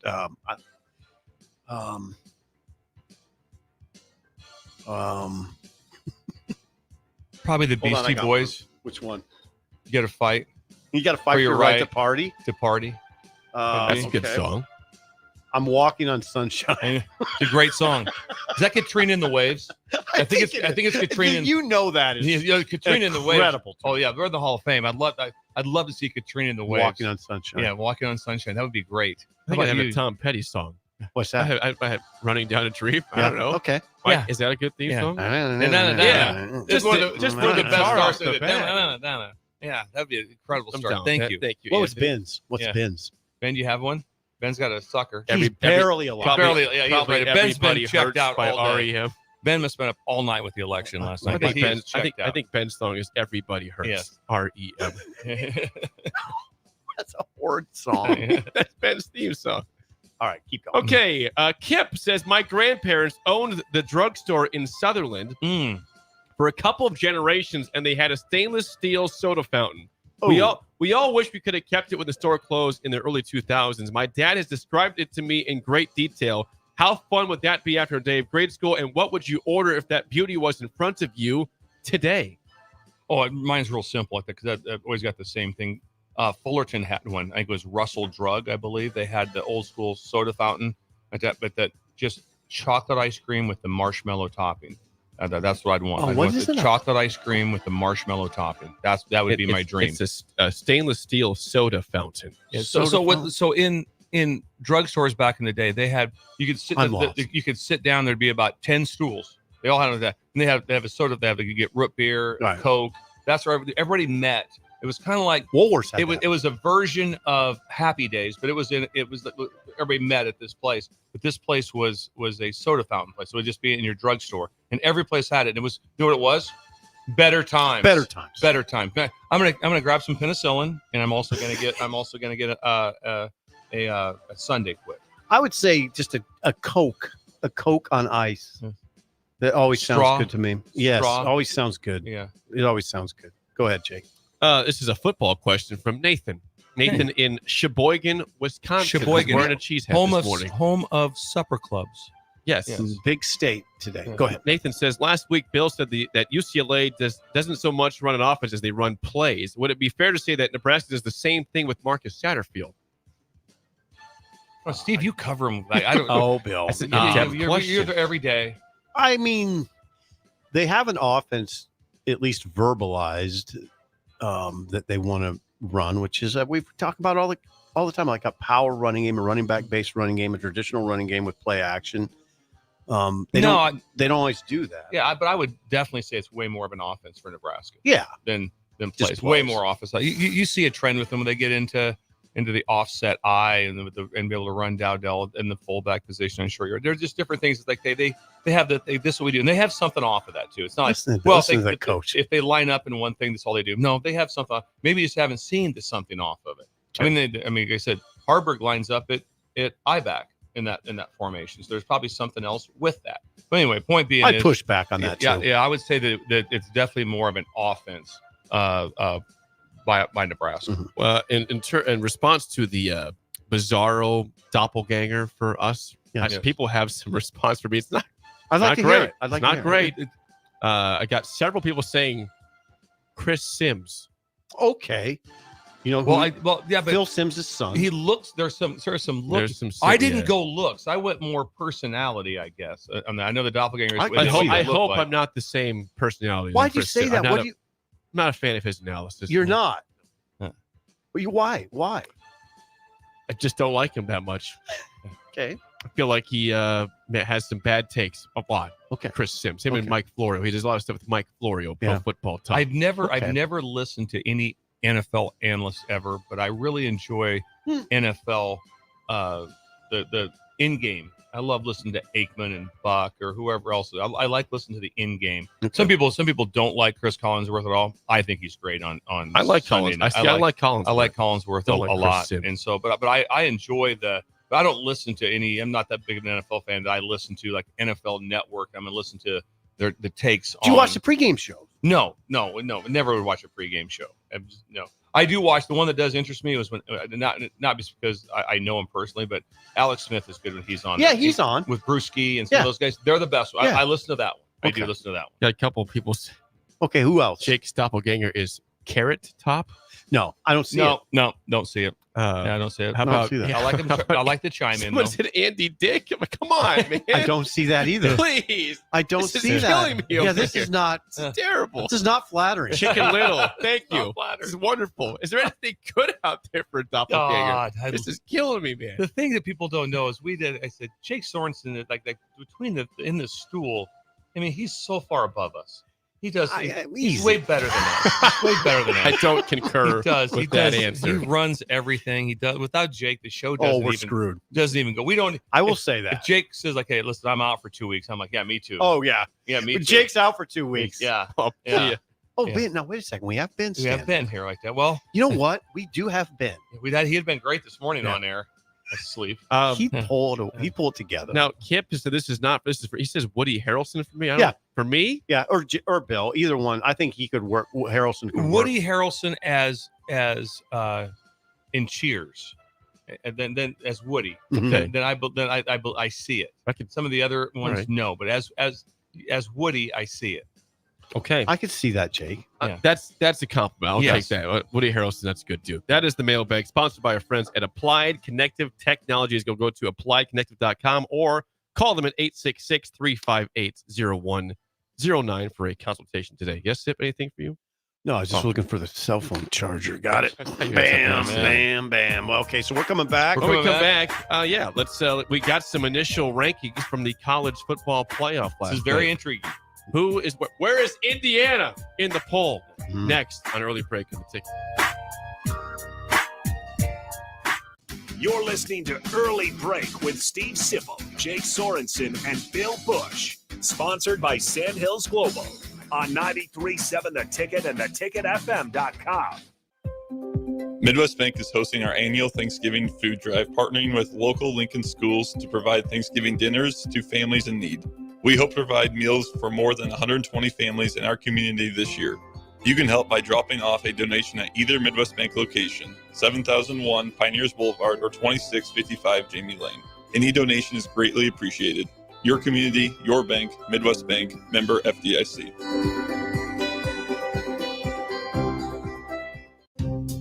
Hey farmers, if you don't already, you need to get to know the guys at Busch Farm Outfitters. If you're ready to turn your sprayer into a money-saving smart machine, they can hook you up. If you just want to get your chemicals from some good guys that care about your operations goals, they want to chat. They work with progressive growers all over eastern Nebraska to assist with equipment upgrades and input options. Busch Farm Outfitters is equipping the modern farmer. Check them out at BoyckFarmOutfitters.com. That's BOECK FarmOutfitters.com. Ticket listeners know a dream team when they see one. At Applied Connective, we've been in the game for 20 years and have developed a team of world-class leaders in all things IT, from cybersecurity and Microsoft products to physical security, audio-video, infrastructure, business phone systems, and anything in between. We'll help you leverage technology to become your most secure, efficient, and profitable. Head to our website to check out real reviews and testimonials and sign up for a free tech consultation. We can show you where you might be vulnerable, inefficient, or overspending. It's a game changer, and it's totally free. Claim yours right now at appliedconnective.com. NEBCO is hiring CDL drivers for ready-mixed concrete, Husker concrete, and Beatrice concrete. NEBCO offers great pay, medical and retirement benefits, paid time off, and they pay for CDL training. Apply today and start your new career with a $2,500 hiring bonus. From NEBCO's beginning in 1908, it's the employees that have formed the company's solid foundation. Start your career today. Visit nebcoinc.com. That's NEBCOINC.com. At Fairway Meat Market, you're family, and as part of the family, they want to save you money on your meat and groceries. Now, through November 10th, enjoy USDA Choice T-bone steaks for $8.88 per pound. 10-pound tubes of 80% lean, 20% fat hamburger tubes, $3.99 per pound. Boneless turkey, all white and dark meat, $4.99 per pound. Webster City bone-in hams, $4.49 per pound. And fresh wild caught Canadian walleye fillets, $12.99 per pound. That's all at Fairway Meat Market and the Rockledge Square Shopping Center, just south of 84th and Van Dorn. Are you ready for a new opportunity? Check out Sandhills Global. Join a dynamic team where your skills are valued and your career can soar. We offer full-time positions with a 4.5-day work week, competitive pay, excellent benefits, and a positive work environment. From IT and marketing to sales and finance, we're looking for talented individuals just like you. Apply today at sandhills.jobs and take the first step towards an exciting future. That's sandhills.jobs. Don't wait, apply now. Bagels and Joe is the perfect place for breakfast or lunch in November. Try their brand new fall sweet trays, including cinnamon rolls, pumpkin chocolate chip muffins, pumpkin cheesecake brownies, and apple croissants. 4 locations in Lincoln and 1 in Seward. Bagels and Joe. Rashawn Jackson here for Bauer Underground, who has been serving local contractors and utility contractors all across the state since 1997. When you see the black and white trucks, you know the baddest dudes in the business have arrived. Bauer is currently looking for equipment operators, laborers, diesel mechanics, and aerial linemen. Join the brotherhood built on hard work, authentic people, and pedigree of success. Bauer, a family-friendly company who reminds you, go Big Red! Before you start blowing and raking leaves this season, make sure you know where they go. Yard waste is not garbage, especially in Lincoln, where it's converted into earth fuel compost. All grass clippings and leaves must be separated from household trash from April 1st until November 30th each year. It's the law. Yard waste belongs in a paper lawn bag, or you may request a bin from your trash hauler who will pick it up for a small fee. Remember, no trash or branches are allowed in yard waste. Get the details at lincoln.ne.gov/recycle. Attention students and anyone else looking for a great deal. Sun Valley Lanes and Games has the ultimate weeknight special. For just $15.95, enjoy unlimited bowling, lucky putt mini golf, and laser tag. Flash your college ID at check-in to receive $2 off your admission. It's the perfect way to unwind Sunday through Thursday nights. Check out sunvalleylanes.com for hours and availability. Sun Valley Lanes and Games, located at 321 Victory Lane. Lincoln's best place to meet, eat, and compete. Sun Valley. It's game on at Elway Power Sports of Lincoln, Nebraska's premier Kawasaki dealership. Score big on Kawasaki's all-new Ridge lineup. The Ridge XR, the Ridge HVAC, and the Ridge Limited. All built to take on your day with a full factory cab, including heat and AC. Stop by Indian Motorcycle of Lincoln today and rule the streets on an Indian motorcycle with customer cash and trade-in credits up to $2,000 during the month of November. Elway Power Sports of Lincoln at 27th and I-80. Come enjoy a show of the Midwest's best boxers on Saturday, November 9th with Vertex at the Complex, the former location of Champions Fun Center. Fights are scheduled throughout the night, and if you haven't been before, now's the perfect time to go with Nebraska football on a bye week. Doors open at 6 p.m. with first bout at 7 p.m. Learn more about the boxers and buy tickets at thecomplexlincoln.com.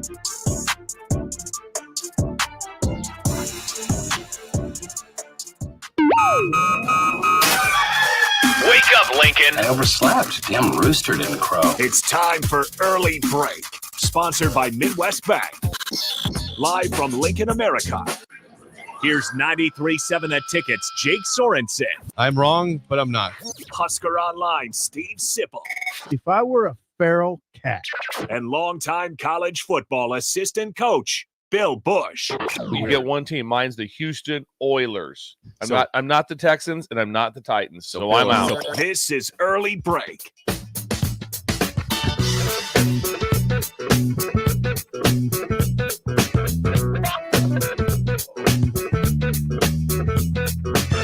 Welcome back to Hour 2 on a Wednesday. Steve Sipple, Jake Sorensen, Bill Busch on Early Break. Hour 2, as always, sponsored by our friends at Midwest Bank. Member FDIC. Location in South Lincoln at 27th and Jamie Lane, also at 70th and Pioneers. And what's going on with Shin Daddy today in Creighton, Bill? Well, he's the leader. He's the leader of the Mountain Lion Mafia.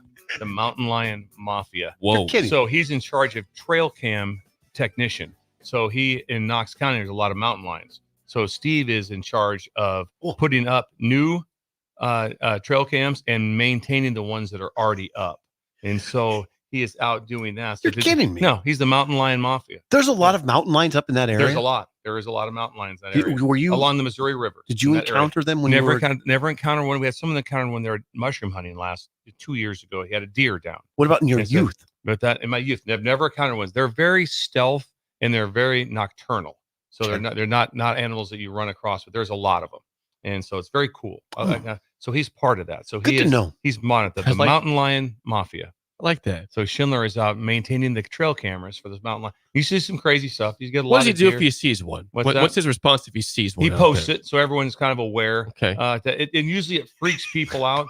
But I mean, to my knowledge, in the last 200 years, has there been a mountain lion attacking a human anywhere in Nebraska? I don't know that, but anyway. Okay. And so, but yeah, the mountain lions are a danger to livestock. Mhm. They're a danger to your pets, of things of that nature. Yes. Yeah. So some different things there. So That's really, that's interesting. very intriguing. He does so many different things. So he works hand in hand with the Game and Parks. This is so he reports back to them. He doesn't go rogue on this. But he lets them know what's going on and what he sees and relays the information to him. And so he's out with the people. He's doing a lot of stuff, but he's also out in nature, which is nice. I'm sort of astounded sometimes by the wide array of areas he gets into. Yeah. Even wildlife. And he does all the research himself. He's a banker, Jake. He's a banker. He's a busy guy. That's all he's doing. He's banking, and all of a sudden he's the number one banker in Nebraska. But also at the same time, he's taking care of the mountain lions. What's going on out there? Abundant energy, apparently, for a man his age. Yes, abundant. High tea. Yes. High tea. Yes. Him and Heyman together. Yeah, him and Heyman. Heyman will be with us tomorrow. Yes, we'll talk to Rick Heyman tomorrow. I've got a lot of texts this morning from Rick Heyman. a lot. I wonder what of personal texts from Rick Heyman this morning. Okay. College football playoff. The first rankings came out last night. They decided that election night was the perfect night to bring out the first rankings of the year. Why not? Let's do it. It was a good night for the Big Ten in terms of the rankings. Here's your top. Again, the top 12 are what matters in this. But Oregon, no surprise, numero uno, followed by Ohio State at number 2. Number 3, Georgia. Number 4, Miami. Number 5, Texas. 6, back to the Big Ten, Penn State. Number 7, Tennessee. 8, Indiana. 9, BYU. 10, Notre Dame. 11, Alabama. And 12, Boise State. That is your initial top 12 of the rankings per the college football playoff. My first take was, I thought they pretty much nailed it. Do you? Weren't off. There's a few things. I thought Tennessee was too high. I thought Tennessee was Tennessee too is high. at 7. Yeah, I thought That's that 7-1 with their losses to Arkansas. Okay. Arkansas, that's right. So it's a bad An loss, average Arkansas and they've had team. some average wins. But should they be in the playoff right now? Yes. Just so everyone knows, though, there's going to be dramatic changes in this, because this is just how they were. Remember, we have no idea who's going to win these leagues. So they get the automatic 1, 2, 3, 4. So that 4 automatics. So the 1, 2, 3, 4 means nothing right now. And so all four of those 1, 2, 3, 4s could all be different. They all can be different. And then looming out there, I said SMU is right there. I think at 13th. So they're going to have That's their correct. I mean, First team out. Yep. There's literally probably a good solid 30 teams that are still viable right now. 30 teams that are still in this conversation. There was some level of talk last night about should Ohio State be ahead of Georgia? Well, they've got one loss on the road to number 1. And they were in field goal range and took themselves out of field goal range. Georgia, though, you would say, now the counter is Georgia's win against Texas, against top-ranked Texas in Austin, is a better win than Ohio State has. They're agreed. I bet I would bet that was razor thin. On who was that was not one of those like, oh no, it's a landslide Ohio State. I don't think so. What Ward Manuel said. Ward Manuel, he's the head of the whole thing this year. Ward Manuel said that Georgia's loss was probably the issue. Georgia lost to Alabama. And so their loss was worse than Ohio State's loss. That's what separated it. Yeah. Razor thin. No, you're right, razor thin. But there was, I don't know. I isn't it interesting though, guys? Think about it. Back up a little bit. The team remember the conversation after the Nebraska game? I was like, man, Ohio State's not very good. They're number 2. And they were ranked 4th in that game. They went up. They've gone up with the win against Penn State on the road. But remember that we came back, and I was like, man, they're not. Well, they're not much up front. Okay, so it could have been Georgia up front, right? 13-12 to Kentucky. 13-12 to Kentucky, who's won 3 games. Well, didn't whip Mississippi State by much. No. Right? So there's teams have those moments that like an Ohio State has. They have moments, and you have to look back because right now you'd say, "What about Kentucky?" Well, they beat Ole Miss and they played Georgia within 1 point. How's their season? Horrific, horrific. They're like I think they're 3-6 is what they are. Yep. I think they're 3-6. But they have no chance at a bowl. Now you guys think that Indiana? I thought Indiana would be in the 6 range. So they're number 8. Yeah. Number 8 is Indiana. I thought, and then there's 2 things. Look at right away. The first say haven't played anybody. But everybody they've played, they've crushed. Yeah. I think the Michigan State game was huge because we know that Iowa went there and just got destroyed. Yep. And Iowa's a pretty solid team. We all agree, right? Yes. And Michigan State destroyed them at home. They go there, go down 10-0 and score 47 unanswered. And I always look at. I hope I can verbalize this, and I hope you understand. I bet you can. I always look. There are sometimes you just put stock in programs. Michigan State's never going to have a roster you look at and go, oh my God, they're really little and they're not physical. Yeah. They're never going to have that roster. No, they'll always look like a Big Ten team. Yeah. So Indiana going there and thrashing them in East Lansing, that's what got my attention more than any game this year. Agreed. Yeah. And then the same thing, like you have to give them the credit for the Nebraska game. 56-7. Right. Nebraska the next week. Had the ball to win against Ohio State on the road. So that also tells you again, it's like, hang on now. This game is a playoff game for Indiana this weekend against Michigan. If they win, they're in. Oh God, is that right? Even if they lose to Ohio State, they'd have one loss to the number 2 team, and unless they get beat 56-7 or some out by Ohio State, where it's just like they go, hang on. But if they 11-1, because right now, I mean, there's only 4 teams that can get in for the Big Ten. Period. That's all that's going to make it. And they have to be one of them. If they're not one of them, there's not a 5th team that's getting in. And so that means they're just getting 3 in. We talked about a few months ago regarding how many teams can you get in. Right now, again, we said 4 was possible. Right now, as of the first one, 4 are comfortably in the playoff from the Big Ten. 1st and 2nd, Oregon, Ohio State. 6th, Penn State. 8, Indiana. Now, obviously, this will change the next few weeks, but as of the first one, you've got 4 teams comfortably in the playoff. If you're Indiana, aren't you thinking we got to do so? We have to play our way into a home field game. Well, yeah, it'd be incredible. Right. Because right now Can you imagine on the outside of that conversation? Just imagine this, if they happen to pull it off and go undefeated, beat Ohio State, then they're going to play in the Big Ten championship game in their same state. In their same state. Yeah. Indiana, right up the road. Oregon's got to fly 3 time zones to come play a team that's going to be and the Oregon fans, I think they're great fans. I don't know if they travel crazy to try to get to the Big Ten championship game. For Indiana, that'd be 80-20. 80-20 crowd. I mean, Bloomington from Indianapolis, what was it, 40 minutes? But just the fact that this has never happened. No, it's crazy. It's craziness. It's never invented. Think about a month ago. People were saying, "Oh, the Indiana story is great," but right now, again at 8th, it's reasonable for them to think they can win the national championship. It's reasonable. Ohio State is number 2. Nebraska almost beat Ohio State on the road. Indiana blasted Nebraska. Oregon looks very good, but Indiana's not scared of Oregon. No, there's no scary team though. Well, I don't think Oregon's we scared. scoffed and was, it's cute. No, Indiana legitimately thinks they could probably win the national championship this year. Alabama's 11th. Yeah, there's no scary team. No, and you can just tell when you play. We talk about the ups and downs. What team so far hasn't had that? Indiana. They're the only one.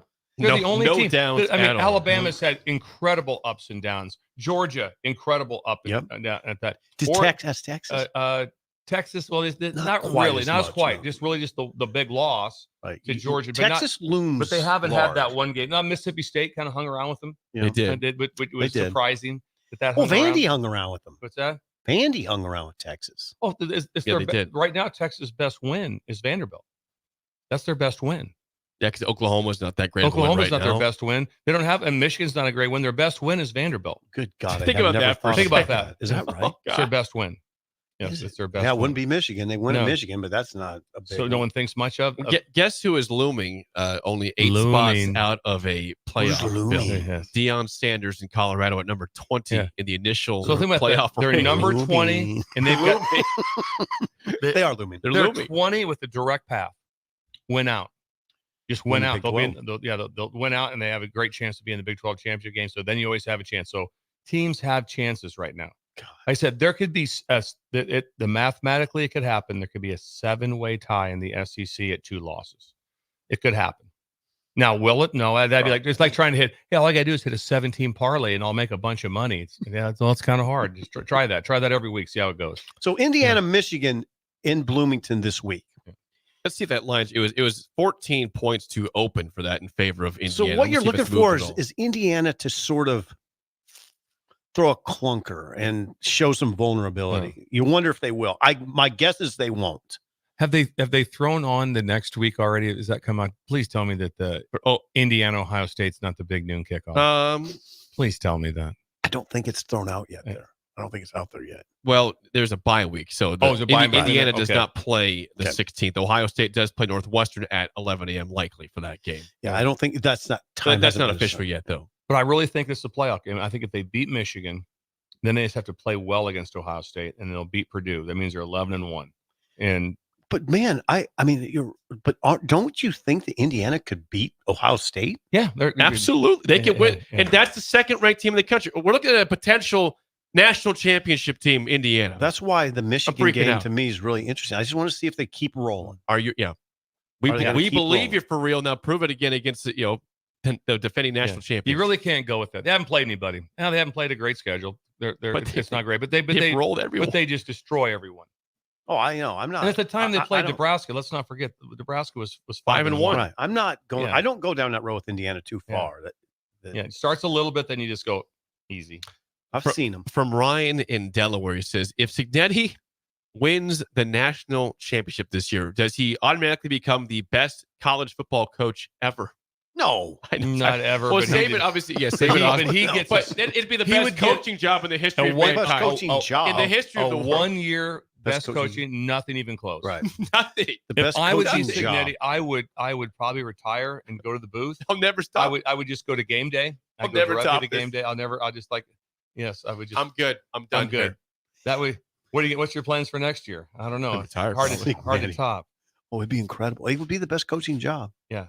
In the history of college football, he's in line for it right now to have the best coaching job. And it's close to it, even if he gets in the playoffs. If he takes a team that went 3-9 last year and takes them to the playoffs. Oh, God, yes. A team that's been historically terrible. Yes. Not just bad, but terrible. Right. Bottom of the barrel in the Big Ten. Can you imagine think of the conversation we have about how intriguing it is right now. And all these games coming up that are magical. And none of them would be magical if it was only 4 teams. There'd only be a few games to be magical. Right. If there's 4 teams getting in.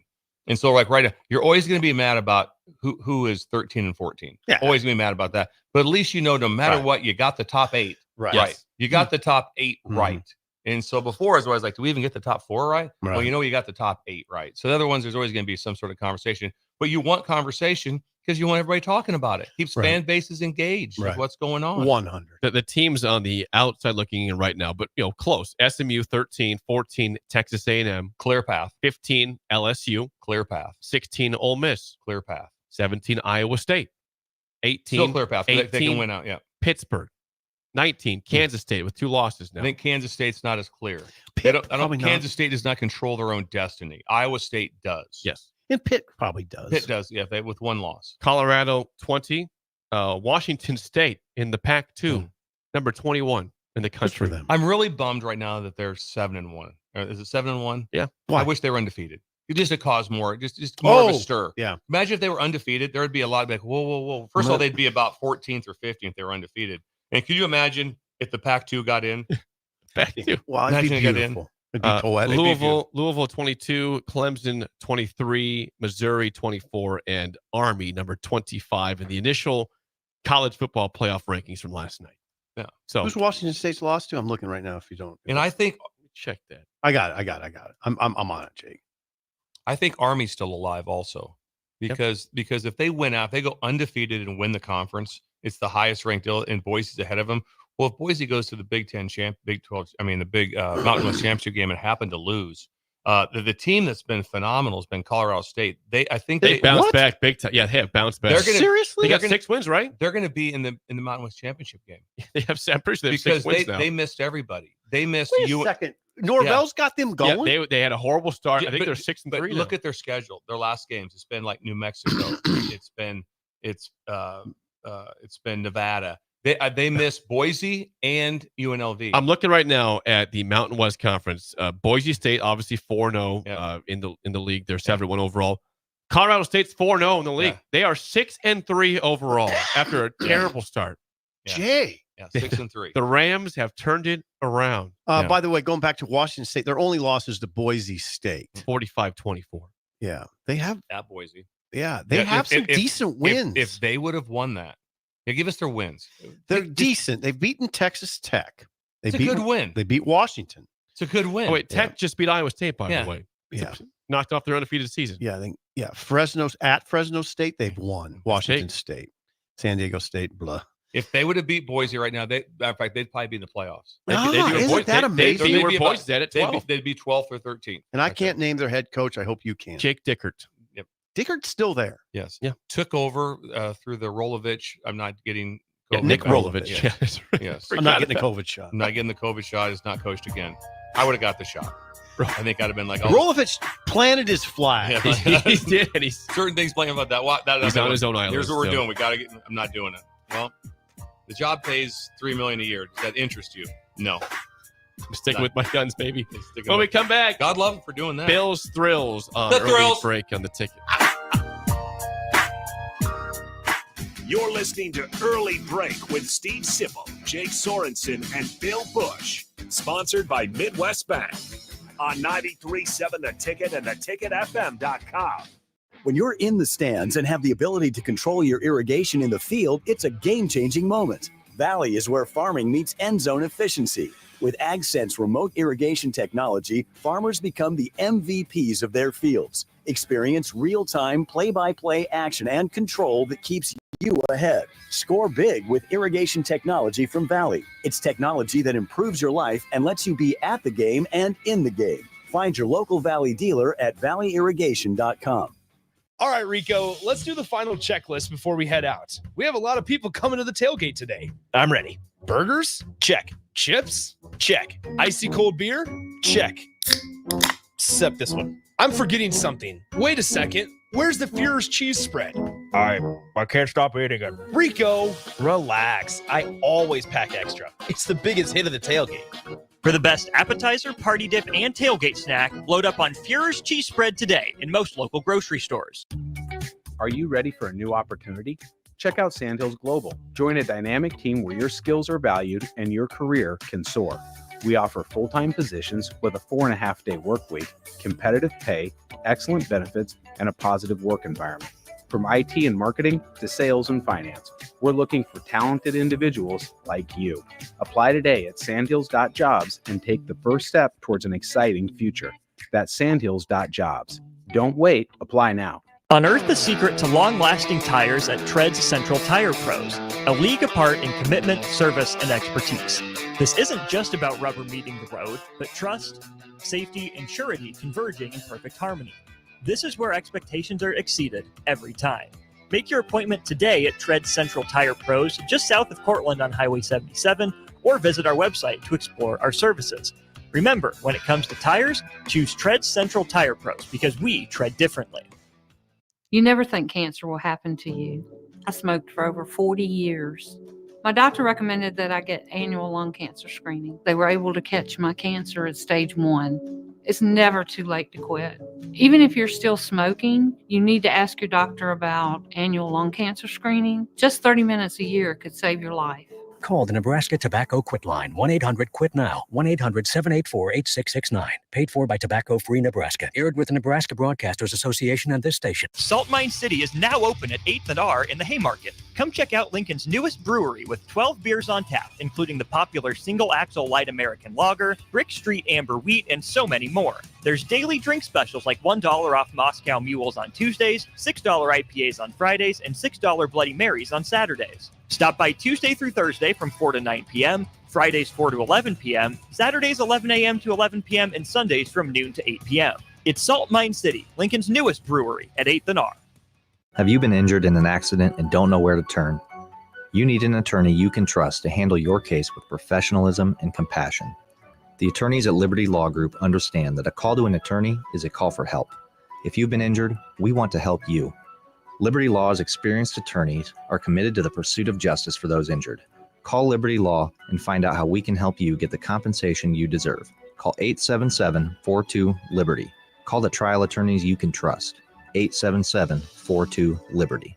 Hey everybody, this is Chris Beecham from Brand Lincoln Podcast and Perch Merch, your go-to in Lincoln for printing and promotional needs. Speaking of that, we are running a huge hoodie sale now through November 30th to save you big money on great brands. 20% off everything from Nike and Bella Canvas pullovers to Gildan and Port & Company sweatshirts and district fleeces. Get yours for your group or organization today by calling us at 402-217-5212 or go to perch-merch.com. Bagels & Joe is the perfect place for breakfast or lunch in November. Try their brand new fall sweet trays, including cinnamon rolls, pumpkin chocolate chip muffins, pumpkin cheesecake brownies, and apple croissants. 4 locations in Lincoln and 1 in Seward. Bagels & Joe.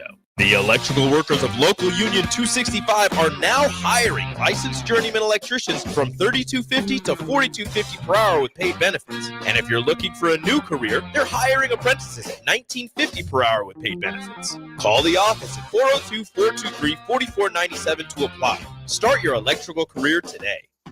Rashawn Jackson here for Bauer Underground, who has been serving local contractors and utility contractors all across the state since 1997. When you see the black and white trucks, you know the baddest dudes in the business have arrived. Bauer is currently looking for equipment operators, laborers, diesel mechanics, and aerial linemen. Join the brotherhood built on hard work, authentic people, and pedigree of success. Bauer, a family-friendly company who reminds you, go Big Red!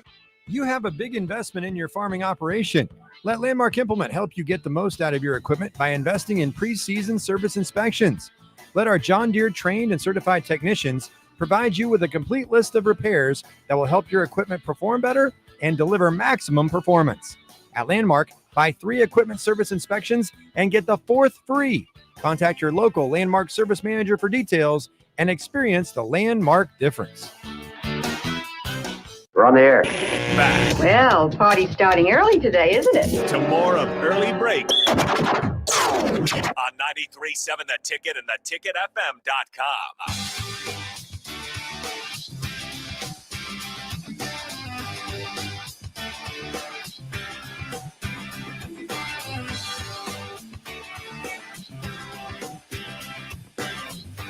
We will get to Bill's Thrills in a second. Before that, quick plug for our friends in Holgorsen at First Rate Ag. Look at Bill's hat, Sip. First Rate. There's the logo. Bill Busch is Good the job. logo. That was good. Oh, I love being You the logo. should be the logo. I love being the logo. They are a full-service ag retailer offering everything from crop protection to lawn fertilizer. 26 years in business. Reach out at firstrateag.com or call 308-995-8327. Ask for Parker or Chris and mention the ticket. Those guys, they made so much money for everyone, and it's incredible. I met those guys about a year ago. Also, Jake, if you're okay, tomorrow during the conference call, we're going to discuss our next trip to Holdridge. Please do. For us to, I would me encourage and that. Jake will head out there and meet up. And Jake, what were we doing last year? Was I in Kearney for something? Because we drove separately. We did. Yeah, And you I'd had a like to speech drive in together. Kearney. Yeah, I'd like to drive together because I'd like to have that time together with Jake Sorensen. Oh, for God's Just to sake. have that. I'd like to have the 2-hour and 20-minute I'd drive like to to have Holdridge. Isn't that cute? Yes, it is. I'd like to spend time with cute. Jake. Yes. So, first rate. First, Thank you very do much. one more time, please. What's that? First rate. The logo. The logo. All right. It is time for a Wednesday edition of Bill's Thrills. Let's fire it up. Some call him the most interesting man in the world. That is setting up the morel mushroom Yes. bonanza. Oh, yeah. is We it gonna be need it. bonanza? Mushrooms grow better with thunder and lightning. Others call him Coach. But to everyone else, he's Bill. I want to get one of those military ab stimulators for us to wear during the show. You see, I sent it to you today. It's time for Bill's Thrills on Early Break. Sponsored by Dirk, Scott, and Ty at Mid-Plains Advisors. Yes, as always, Bill's Thrills sponsored by Dirk, Scott, and Ty at Mid-Plains Advisors, the ATMs, the cash cows of Lincoln. Please call them at 402-730-7387 for a free consultation to plan your financial future today. It is a Wild Card Wednesday, Bill. Where are you going today? Wild Card Wednesday. Thank you so much for Mid-Plains Advisors. We wouldn't have Bill's Thrills without them, and I appreciate them so much. I'm going to go to the NFL. No, you're not. Yeah. You? We go a better time. The kickoff is a ripoff. The kickoff is a ripoff. The NFL made this new awesome change to go to the USFL. Come on. Whatever league it was, to change the kickoff because they're going to make it a play now. So if you don't, you kick the ball into the end zone or out of the end zone like that, the ball comes out to the 30. Can't do that and then land the ball in field like that. Yeah. You know when better times were? During the preseason, 70% were returned. Nope. We're right back to the same numbers as last year. Turn the film on. Why? What are they doing? No one returns balls from them. They just bomb them out of the back of the end zone. It's almost like both sides agree before the game. You guys kick it out, take the ball at the 30. We'll kick it out on the other side. Don't tell me that. That's what's going on. You don't see many returns. It doesn't happen anymore. They're backed in, and before it was like a 28% return rate or 25% return rate. It's like right at 30%. It's basically almost back to what it was last year. Just bombing them? You just bomb the ball. There's no plays. There is no kickoff returns. There is no kickoff coverage. It's almost like, listen, we really don't want to work on this during practice, so let's just kick these balls out of here because everybody has a kicker that can bomb the ball out unreturnable unless they mishit it. They can bomb it out of here. So that's what's happening, and that was the whole deal. I hope they change the rules so they get the ball at the 40 now. The whole idea is to land the ball in play because you can't fair catch it, and you get a play out of it. So guess what?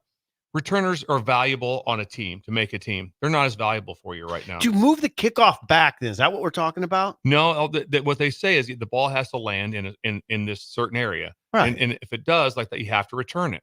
And so if you moved it back, make it harder. But the other penalty would be just give the offense the ball at the 40. I felt it was a giant coaching error, but it worked out for them in the overtime the other night when Tampa Bay scored. They didn't go for two. Okay. And there's 27 seconds, and they bombed the ball out of bounds. I go, they just gave Mahomes 27 seconds in the ball at the 30.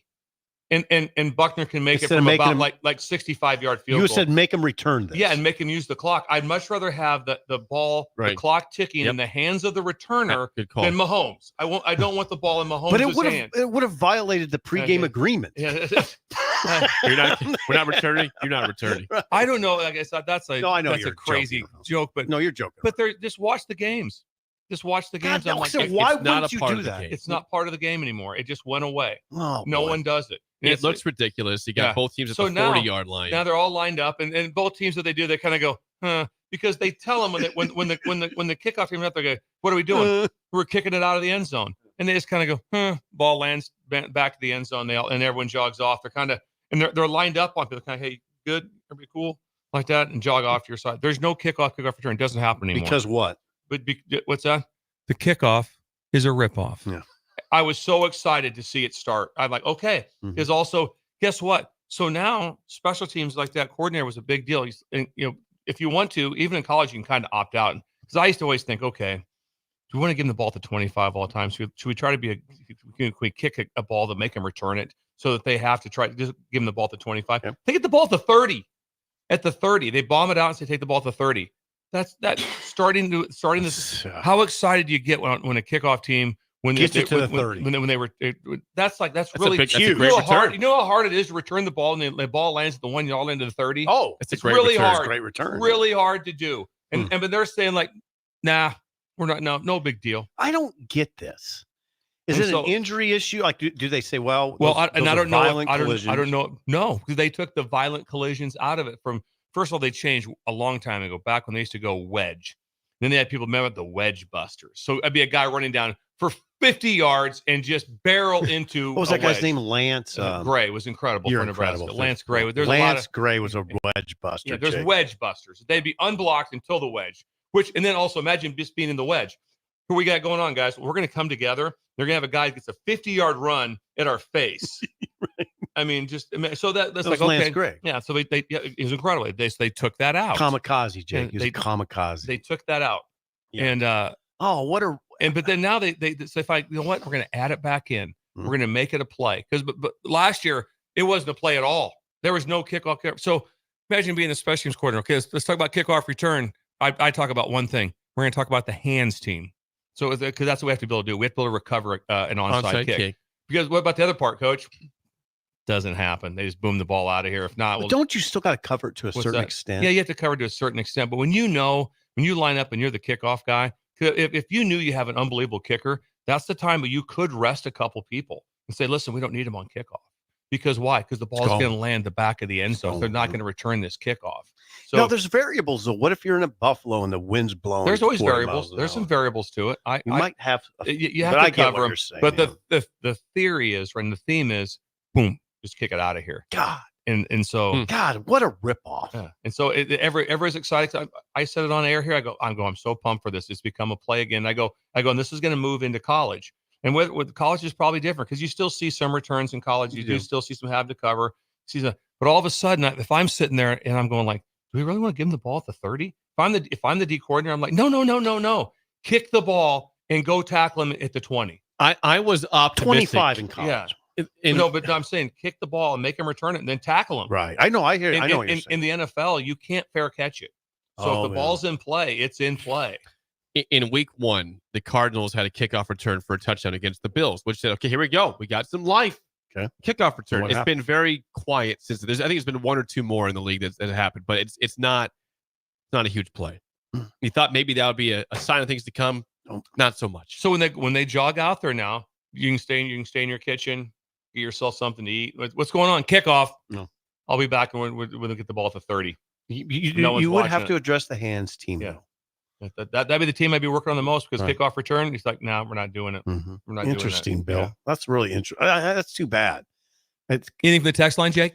We got a text. Someone says Eric Martin at Oklahoma State in 2012 is why we can't have fun on kickoffs anymore. Remember that, Sip? When Nebraska won that game with 51-41? Mm-hmm. He blew up a guy or two. Yeah. Oh, yeah. And got in trouble for it. Yes, he did. Yeah. Blew up some people. Yeah. But the thing is, they changed the rule to make it a play. Super tough. And then they went and they just, boom, took it out. It's too bad. Took it out. And it takes away the value of not better time. It takes away the value of returners. It takes away those guys that just make the team for special teams. That because there's 2 of the plays now can be if they keep doing it this pace, there's 2 phases that are non-existent. Now it's just punt and punt return. Yep. That's it. That's all that really matters. I mean, one way you used to assess a team is what you'd watch them fly down on kickoff and how they tackle. I would say all the time, so how do you know what kind of game you're in for? It's real simple. I'd turn the kickoff team on and I watch them and I go, we're in for a long day. Yep. We're in for a long day because watch the kickoff team cover and watch them cover all the way through the end zone, whatever they do, even if the balls were kicked out, you just knew. You can also a kickoff team, you could feel them.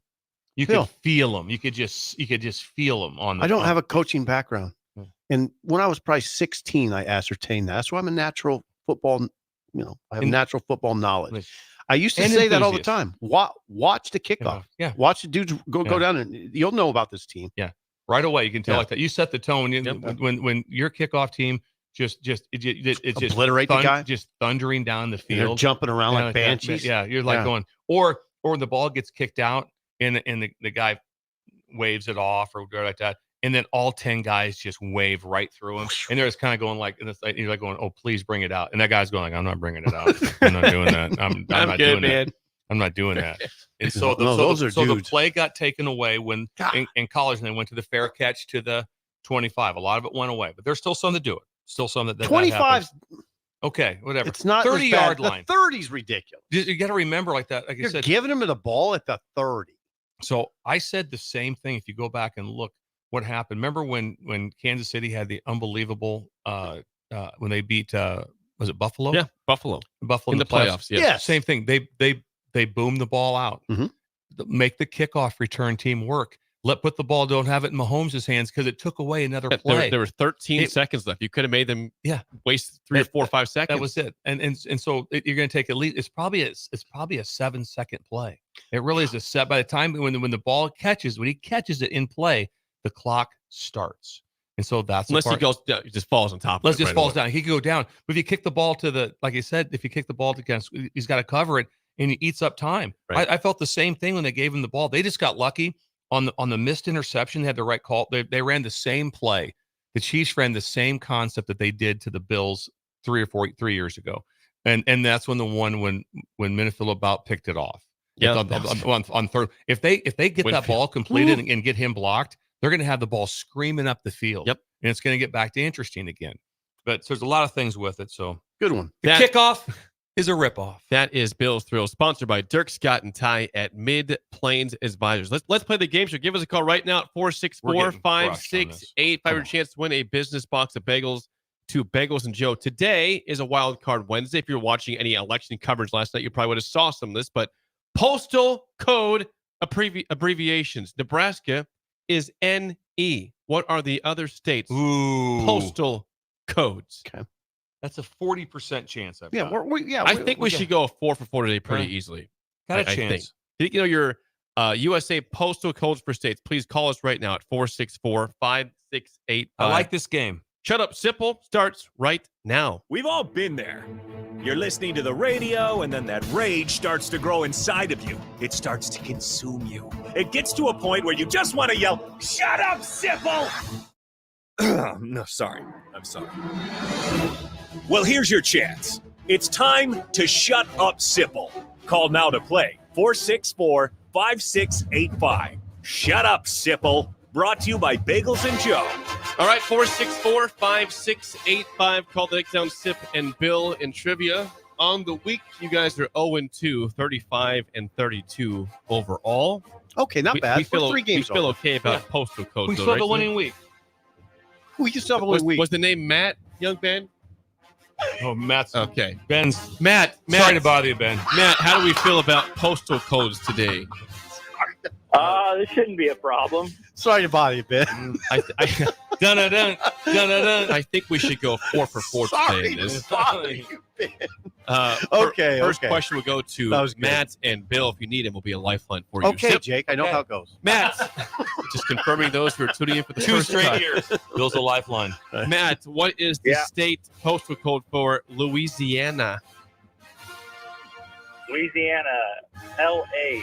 I had that. Brilliant. One. Jake set it up. He knew I lived in Louisiana. He gave it away. Just putting it in your face. Yeah, he did. That's right in my grill. A is correct. Sip, first question. What is the postal code for Hawaii? It's got to be... I know it if you don't know it. I think I would know this. H.I. period. Brilliant. Just H.I. Yes, H.I. is correct. Okay. Back to you, Matt, to take the lead. I'm still a lifeline. These are pretty easy. Yeah, Bill. Yeah, they should all be easy. Yeah. Matt, for the lead, what is the postal code for Maine? M.E. Brilliant. M.E. is correct. Little tougher one there. M.E. is correct. Matt, good job. Maine. Was Maine a swing state? No. No, it's not. Definitely not. Definitely not. Sip for the tie. What is the postal code for Connecticut? Oh, I mean, Bill, I think CT. Brilliant! I want to be involved. I am the head coach. I know, but That's okay, though. last time he made one of those moves, and it didn't go so well. All right, this Your enthusiasm. This will go to you guys, and Matt will go over under your number. Ooh, he has the advantage. Right. He's Okay. got the advantage. In terms of total population, where does Minnesota rank in the 50 states? Okay. Where are they ranked? Got a penalty. 50 states. Where does Minnesota rank in their population? What's Nebraska at right now? I can't tell you that. Why not? I'd be giving away information here. I think I know what it is. Are you doing like math on this? Just a number. Hold it. Is it? I think you have to give the actual population. No. I want to know where they rank. Oh. Are they first or 50? Where are they rank at? In terms of, I don't need to know the millions what they're at. You get them at going I think forward? I'd go a little lower just to make this decision harder, but I don't disagree with where you're at. You say you Go a little lower to make like 33rd. No. I meant more towards the middle. This is incredible. 28. Yeah. 28. Okay, 28th in population. I like Matt, the number. I was just trying to make him have to really work. higher or lower for that for Minnesota? I'm going with the under on that one. Under 28.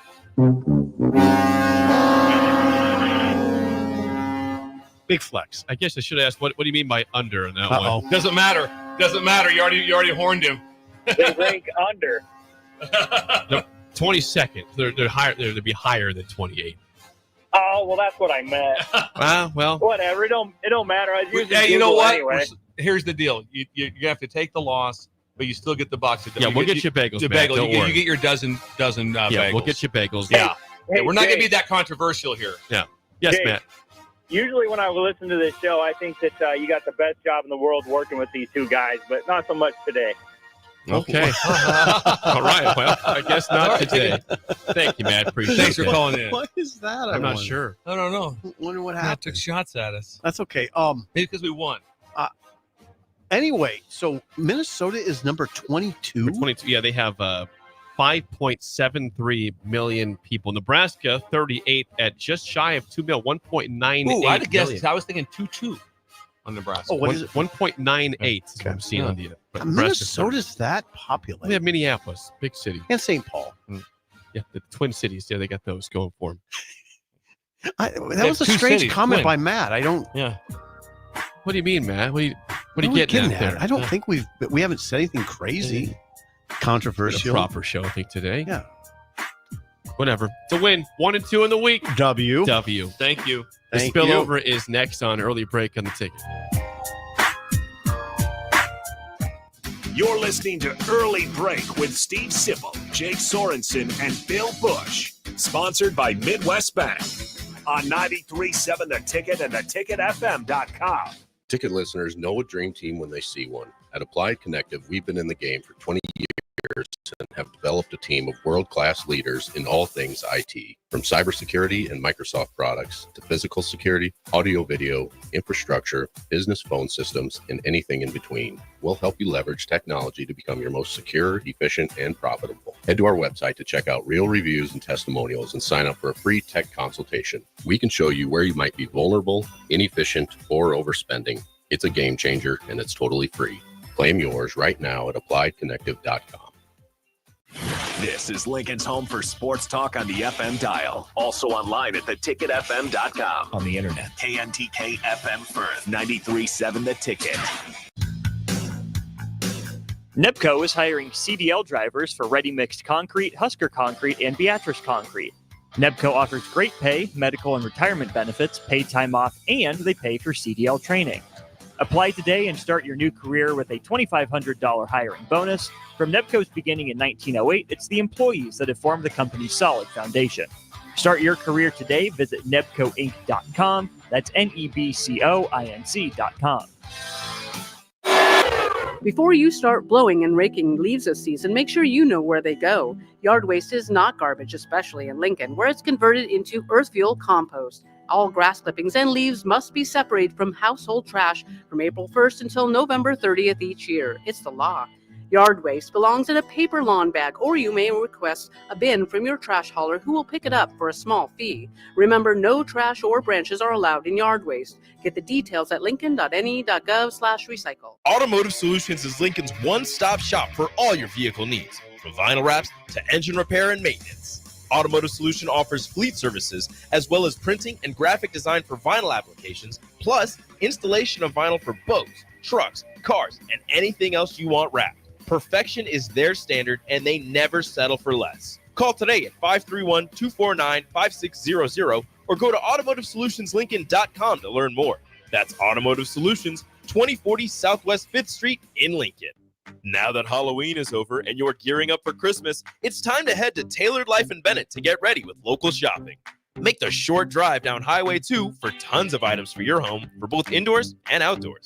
Check out their variety of Christmas trees in all different colors. Plus, many other fall and winter holiday items and landscape lighting to enhance the outside of your home. Don't forget their home goods for indoors, plus convenient drinks and snacks, most of which are produced locally. Visit Tailored Life today in Bennett and stay tuned to their Facebook page at Tailored Life 360 for food truck events coming up. 93.7 The Ticket, Fox, KFXL weather. Brought to you by Bryant Air Conditioning, Heating, Electrical, and Plumbing. The Lincoln forecast for today, we'll see a chance of showers throughout the day with patchy fog possible. Otherwise, probably sunny and a high around 54. Tonight, partly cloudy skies with a low around 36. Tomorrow, we'll see mostly cloudy skies and white winds with the high around 55. I'm meteorologist Kyle Fleck from 93.7 The Ticket and theticketfm.com. Rico here with HIS Auto Care at 70th and Van Dorn, letting you know HIS is a great place to bring your vehicle for service. With superior service bumper to bumper, we'll treat your vehicle like it's your mother's. Doesn't get any better than that. So call 402-488-8934 and HIS Auto will make you glad you did. 5% off, mention this ad, and for sure your mother will be proud you called. 402-488-8934, HIS Auto Care, 70th and Van Dorn. God bless you. Big box stores are tempting for buying equipment for your high schooler in sports or for yourself in your sports leisures. But buying new is awfully expensive. Why not go somewhere with new and used options? Play It Again Sports has quality, slightly to gently used equipment, and 50% of their inventory is actually new equipment. And it's more than baseball, softball, and golf. They also have equipment for disc golf, fitness, hockey, and more. Plus, they're always buying products. Bring your gear you're done with and get trade money on the spot. Play It Again Sports at 48th and Vine. Your home is your empire. Protect it with Empire Fence. Get a free instant quote with the online estimating tool at empire-fence.com. See an upfront estimate with no hidden fees. An Empire Fence can provide privacy and improve the appearance of your home. Keep kids and pets in or out of your yard. Increase security and add value to your property. Visit empire-fence.com now to view the stylish and maintenance-free possibilities for your home and get a free instant online quote. Let Empire Fence protect your empire. This is former Husker and NFL linebacker Jay Foreman. For years, I've suffered from degenerative problems in both of my ankles, but thanks to a thorough and thought-out plan provided by Advanced Medical Imaging, I was able to get my life back with the least amount of pain as possible. While working through multiple options, the team of physicians at Advanced Medical Imaging were there to answer any questions I had. If you're experiencing any pain at all and want to get your life back, go to amimaging.com or give them a call at 402-484-6677. Advanced Medical Imaging, located at 7601 Pioneers Boulevard. We're on the air. Well, party's starting early today, isn't it? To more of Early Break on 93.7 The Ticket and theticketfm.com.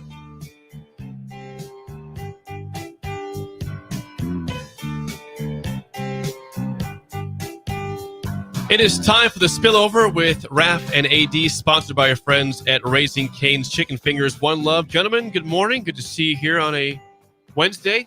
Good morning, brother. Good morning, good morning, good morning. And the sun is out. It is. The sun is out. It had been dark and raining for about 5 days. It feels like the sun is out today. Yes, indeed. Yes, it's out in Lincoln, Nebraska.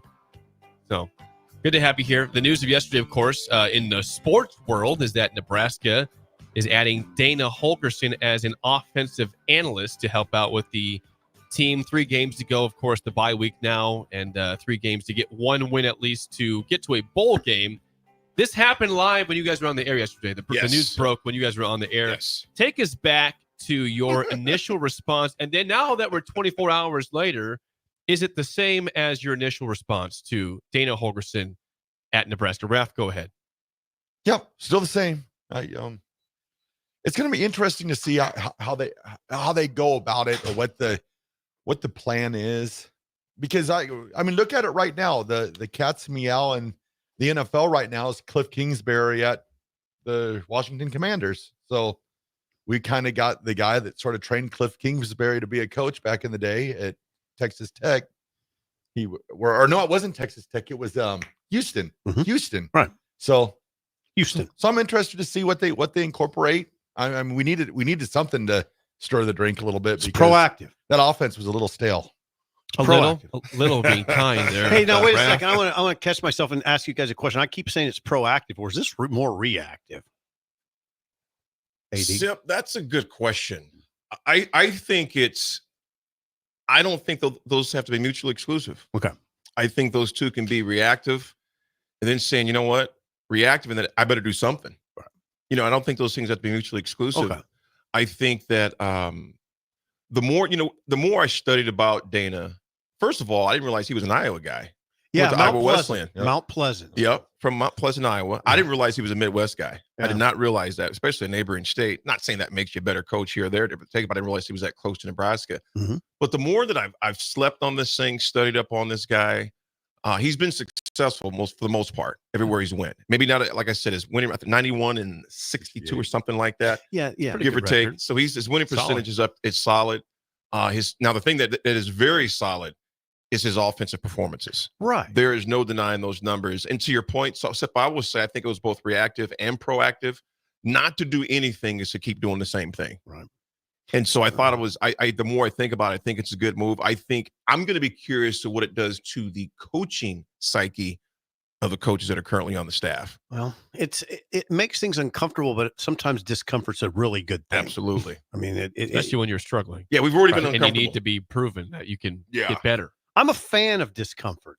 Oh yeah, I am. I think that if you're doing something well, you can reach a stage of comfort that you start to backslide a little bit. I think if you're challenging yourself, it's generally uncomfortable. Sip, what you just said right away when you said that discomfort part, my mind went right away to hear Coach Osborne say, "Run it again." Mm-hmm. We would literally run an option play, and to our eyes, like, well, that was good enough. Mm-hmm. Good enough will get you killed. Yeah. Like you mentioned, that discomfort. Coach Osborne never allowed us to get comfortable. Yeah, you don't want to get comfortable. And I go to Iowa State, 1992. We were comfortable. Yeah, that day I remember vividly. I remember vividly. We got shocked there in Ames, Iowa. I was driving around waiting. Okay, when are you guys going to turn it on? We got you're not going to turn it on. Yeah.